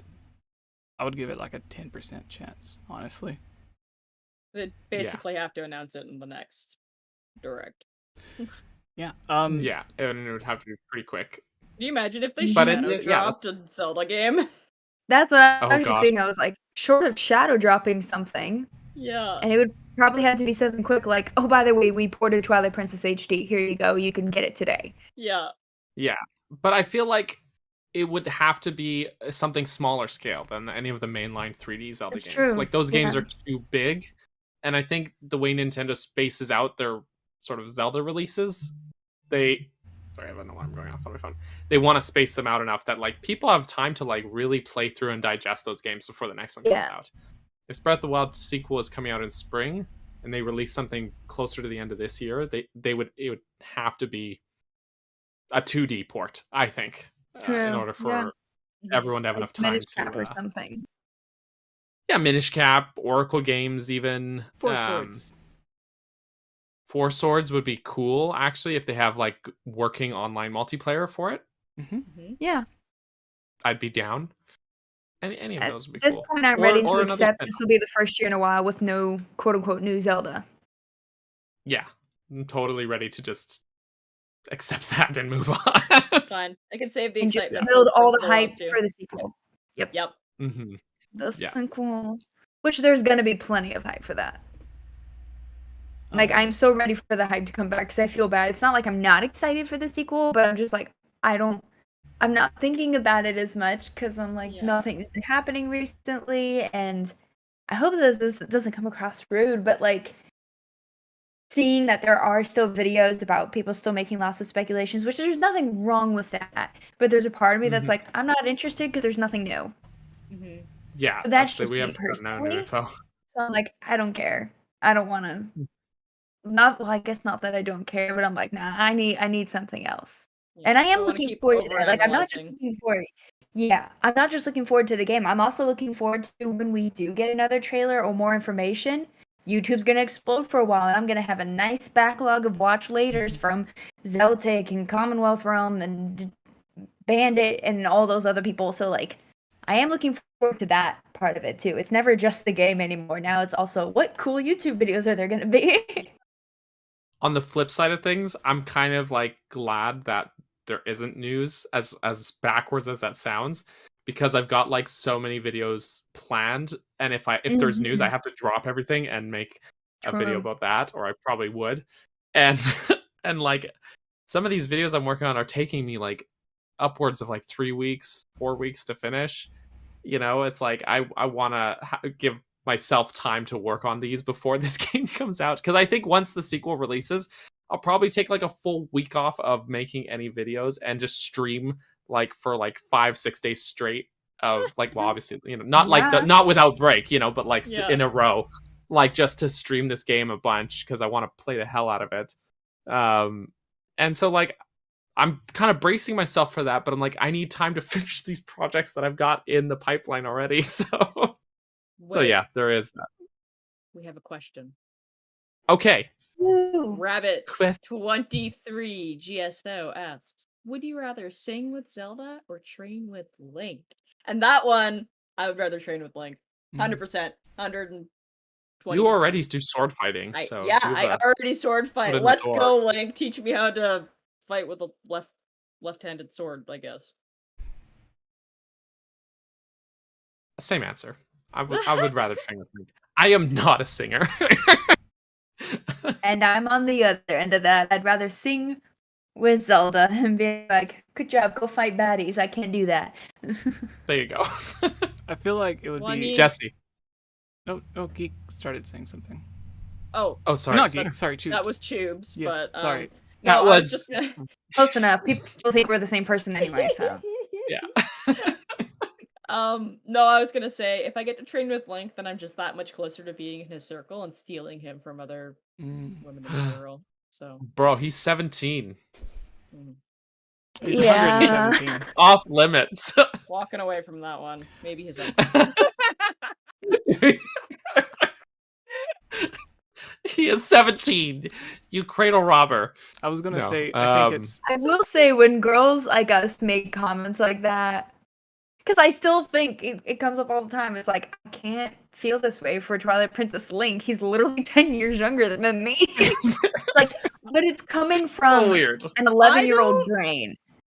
You know what I mean? Like, I was like around 10 or 11 when that game came out, so the inner 11-year-old me is like, oh my gosh, Link. But obviously the 27-year-old me is like, you are a baby. Yeah, absolutely. Okay, who knows? Maybe in the universe I'm being trained in, I'm also 17.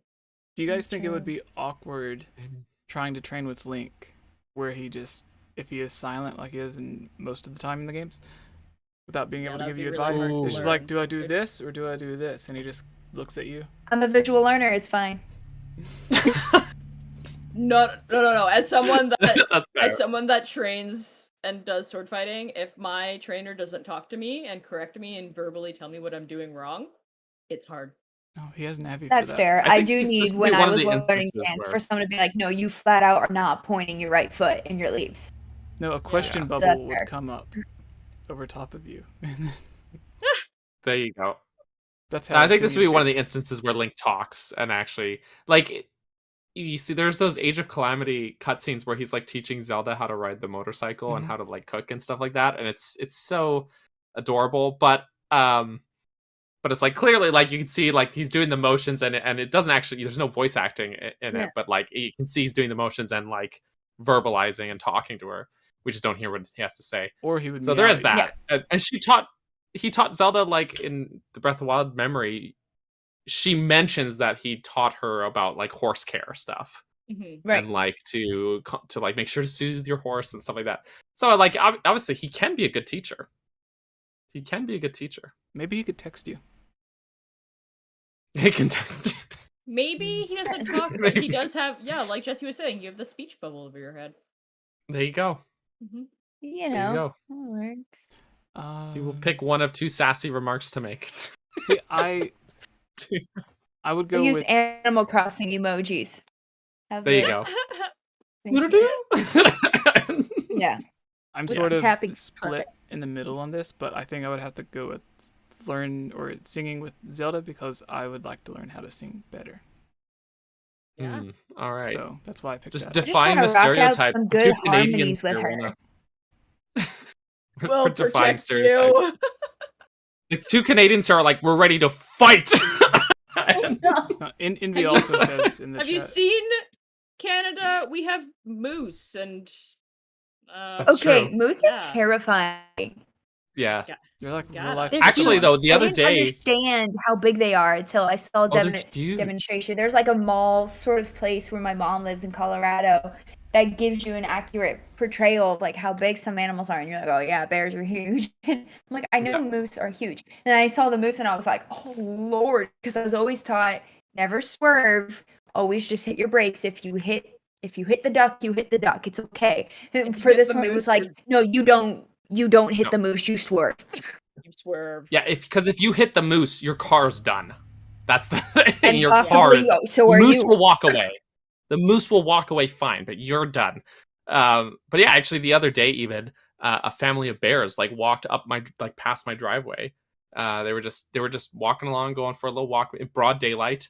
My poor cat Ginny, she got spooked. Like she was watching. She likes to watch the birds out the window, so she's sitting in the window, and she saw them, and like her ears went back, her eyes like widened, and she started like pacing around the house, all freaked out, trying to find a place to just lay low. And I'm like, oh, Ginny, it's okay, it's okay. They're outside. They're just going along.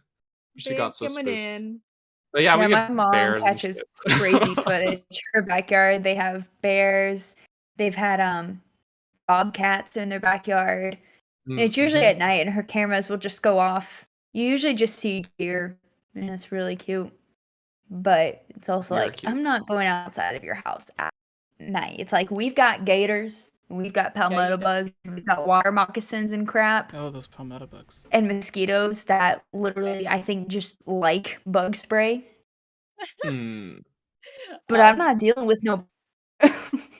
That's a scary thing about Florida is like I'll see a family of bears outside my window and I'm like, oh, cute, cool, those are bears. And then I see like a picture of a palmetto bug that Geek sent me, and I'm like, I have never felt more fear in my soul than seeing this monstrosity before me right here. Yeah. On Yeah, our brains are other, weird. Yeah. on our other random topic that we're going off of here in relation to bears, my partner's dad lives kind of in Booneyville, and they leave their doors unlocked often. And Oh no. their doors, you can see through them, they're glass. And a bear walks up, and he goes, "Oh, look at that bear!" And the dog's all excited because there's a bear out there, and he's whatever. The bear reaches up and puts his paw on the handle of the door, and his Oh dad goes, no. "The door isn't locked," and he has to like run forward, push the door, and lock it. Oh my gosh.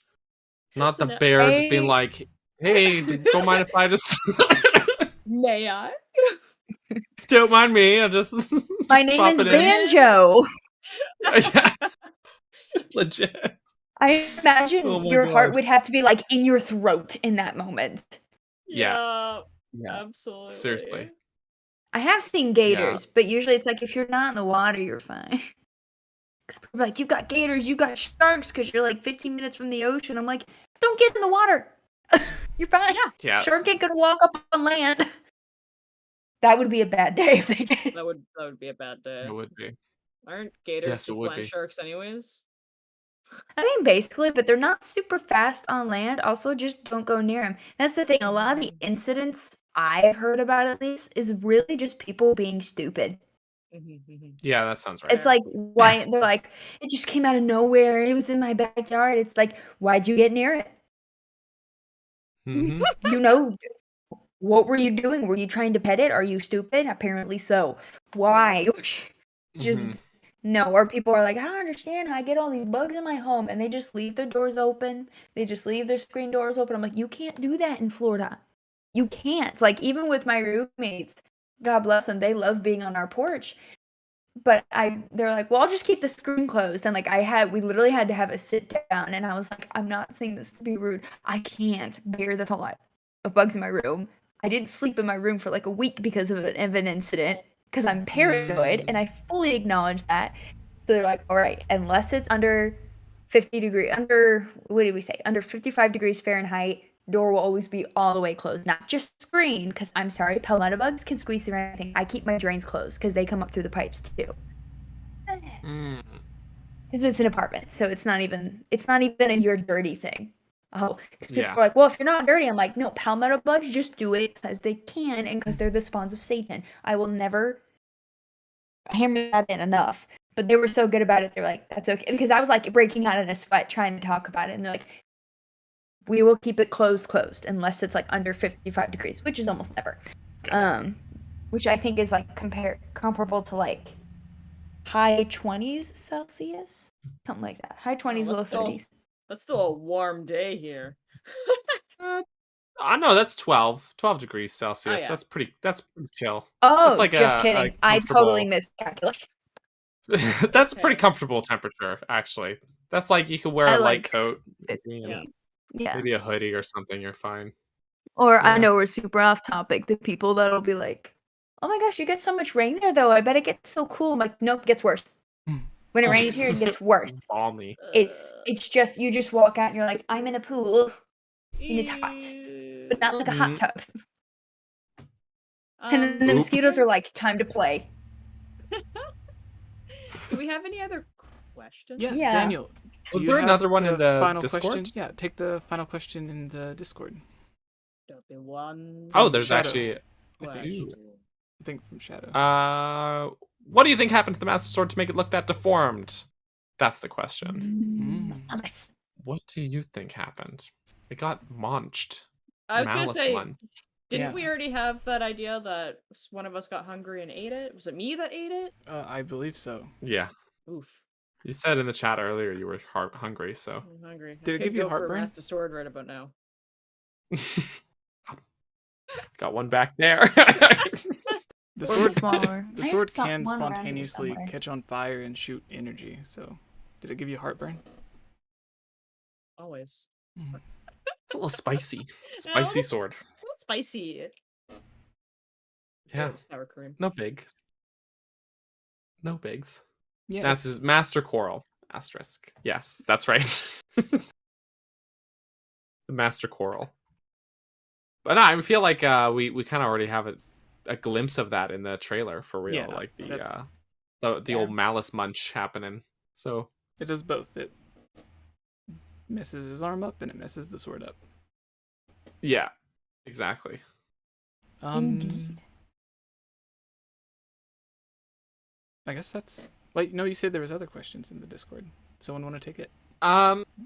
It's not a Patreon question, but it's a question from Magnet. Hey, Matt. My question is, do you think we're getting new, different enemies in Breath of the Wild 2? We've already seen That's different a good enemies. question. So yes. Well, we've seen variations on existing enemies, haven't we? There was the thing that was hanging down from the cave and he had the fire shield. Oh, you're right. Oh, you're right. Yeah. Yeah, I hope so though. I think obviously I love Breath of the Wild. It's my favorite game, but the lack of enemy variety Mhm. pretty noticeable when you boot up pretty much any other Zelda game Yeah. and compare it. I feel Sure. like they'll need something different to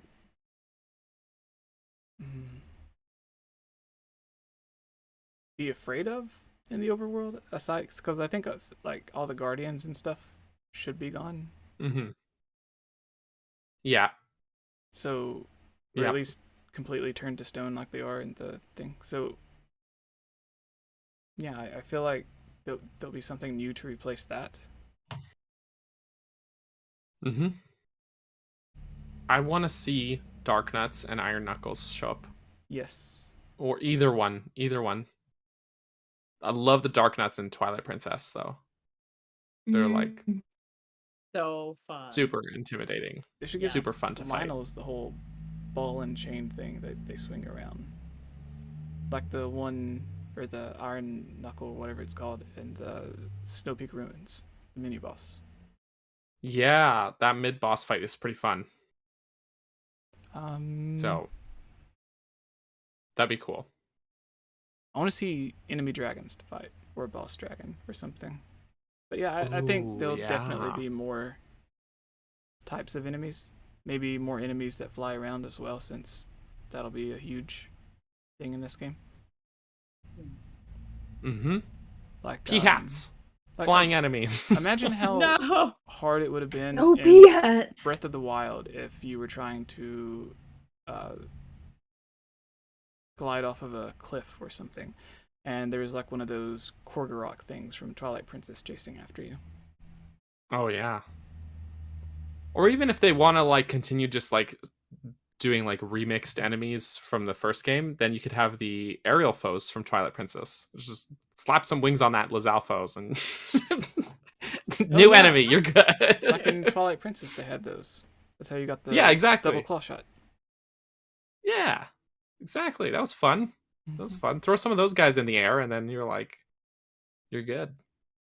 You're good. What was different with the bokoblins? They had like horns or bigger horns or something? They had like, bigger horns, and then they showed like there's the bokoblin camp that's like built on top of the stone talus in that trailer. I love that idea. Like that seems really cool. But you know, those are still like just remixed enemies basically from the first game. Hopefully they're just like not showing their cards yet about enemies. Mm-hmm. They're just showing the familiar-ish stuff. Yeah. We'll see. I was thinking though, like the enemy you mentioned earlier, Jesse, that's like hanging from the ceiling. And I was wondering, like that seems like it's built into like that area, like it's not mobile, it's just like on the ceiling. And I gotta wonder if that's just like a replacement for like malice eyeballs that you pop around in Breath of the Wild. But then again, there's no reason that those have to be gone necessarily, I guess, because malice still obviously exists in the other trailers. So I don't know. We'll see. Nothing. Geek, any final thoughts on it before we end it? I actually have another question. Oh, yeah, cool. Oh. Natsu has pointed out that there's another question in the mailbag. Asking, in the 2021 E3 trailer, do you think Nintendo had a title for the sequel to Breath of the Wild and removed it from the trailer? I ask because at the end when the castle is floating, it's there for an awkward amount of time, and the castle seems to be very offset for no apparent reason. I thought that was just for drama and flair. That's how I took it too. Yeah. I did as well. I mean, there's like the music cue that plays there too, right? Like that Zelda's Lullaby. Yeah. I get chills thinking about it. Yeah, I don't think it's great. Ever like, given us the full title on like the first trailer. Like Ocarina of Time, Wind Waker, Twilight Princess, Skyward Sword. Like the title's always just been The Legend of Zelda, and even with Skyward Sword in the Iwata Asks interview, there was 𝗟𝗏𝗄𝗆 and Fujibayashi, and 𝗟𝗏𝗄𝗆, he said he didn't even know what the title of the game was until like a year before it was going to release or whatever, and then whenever he was told what it was, he had to ask Fujibayashi what it meant. because he didn't understand the whole Skyward Sword thing. What the heck is a skyward? Yeah. I remember that. It was the first time I heard the word skyward as well, so I can see why he was confused about it, especially as English wasn't even his first language. Yeah. Yeah, that's fair, actually. Yeah. That is fair. But I mean, yeah, it is possible. This is the second trailer, though. But I mean, yeah, like Breath of the Wild had how many things before the like little teases and stuff before the name was actually revealed? You know. Yeah. Wasn't it like within a year of Breath of the Wild releasing that we finally got the name? I think it was at E3 before, like E3 2016. Yeah. That trailer, then they finally revealed the name, and then something like that. I don't know. Maybe we'll find out in January. Like, a couple months before. Yeah. Yeah. So we got the exact date a couple months before, because I remember we already knew when the Switch was launching, and it was like, oh, it's a launch title.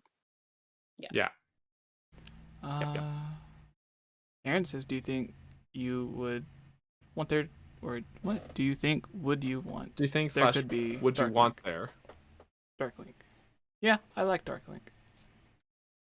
Yeah. I would like Dark Link to show up like he did in Four Swords Adventures on the GameCube, to where you'll randomly be somewhere and he'll just pop up, almost like a Yiga clan member. Yeah, but he's kind of a dink when he did that. Yeah, but he just shows up to like screw something up or mess up something, and then you do a little fight.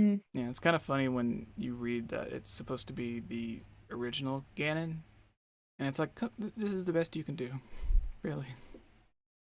Yeah, that's weird. Dark Link is like my favorite mini boss in Ocarina of Time, so I think that fight is like so good. So yeah, everything about that area and the fight itself is just like, what? It's so cool. It's like very my brain. ethereal. It's very like illusionary feeling. You know, I don't know how else to describe it. It's so good. So good. Natu says we'll have scratch off stickers on the game. That's how we'll figure it out. Learn the title then. Everyone has a different title.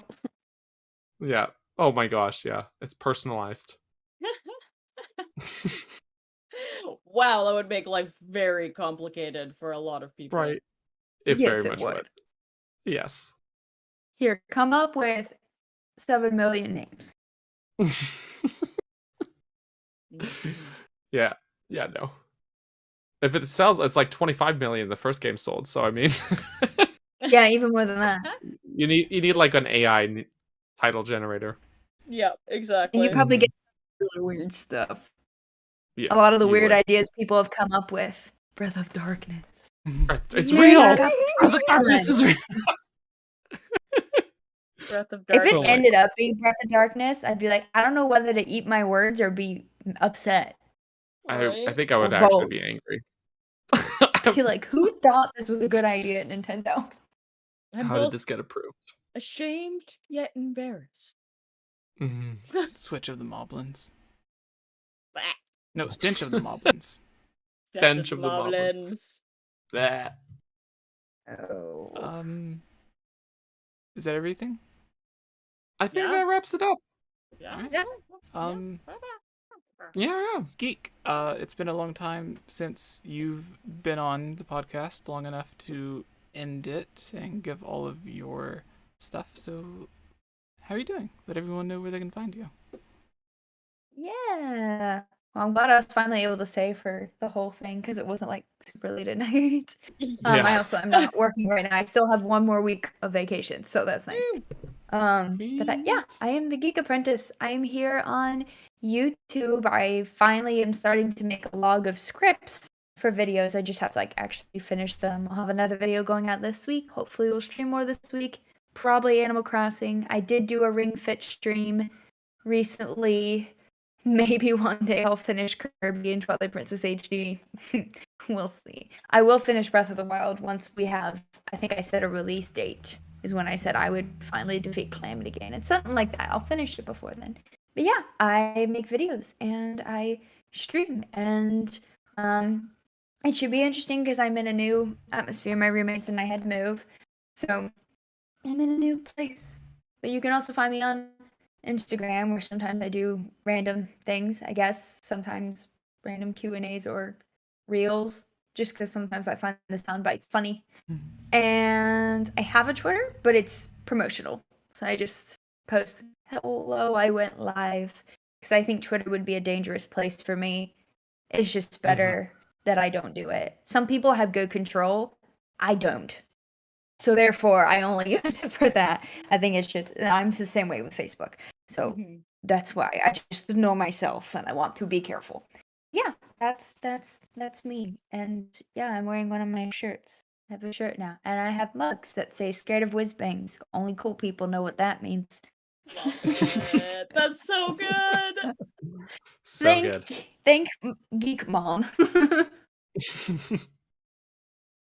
Tubes, where could people find you if they wanted to stay up to date?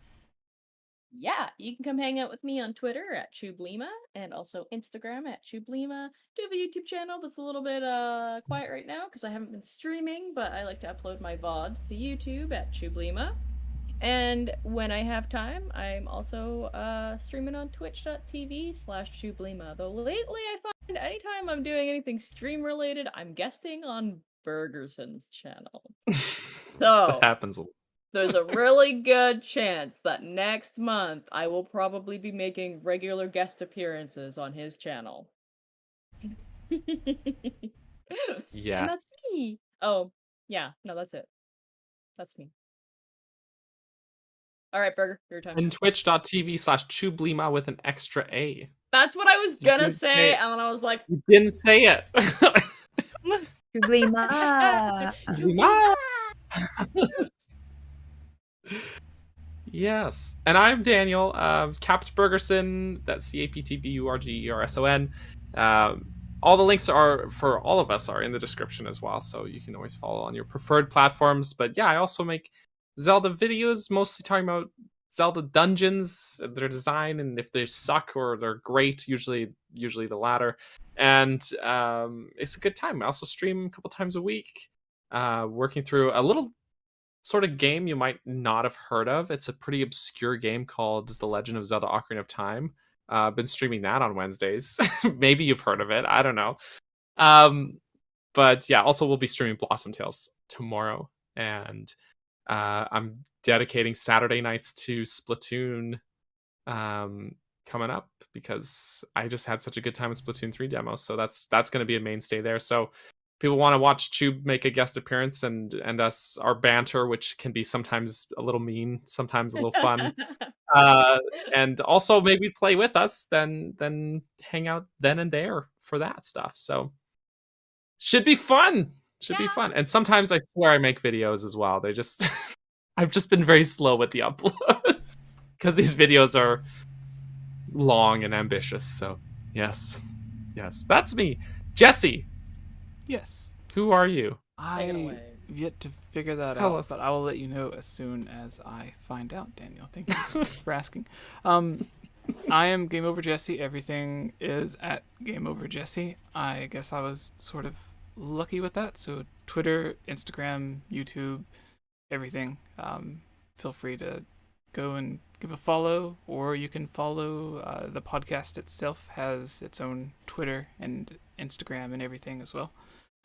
And yeah, thank you guys for coming and watching at this sort of new time. Well, I guess it is new because the last couple of times it was early in the morning. So yeah, thank you all for tuning in, and we all hope you all have an amazing day, and we will see you next week. Bye, everybody. Bye.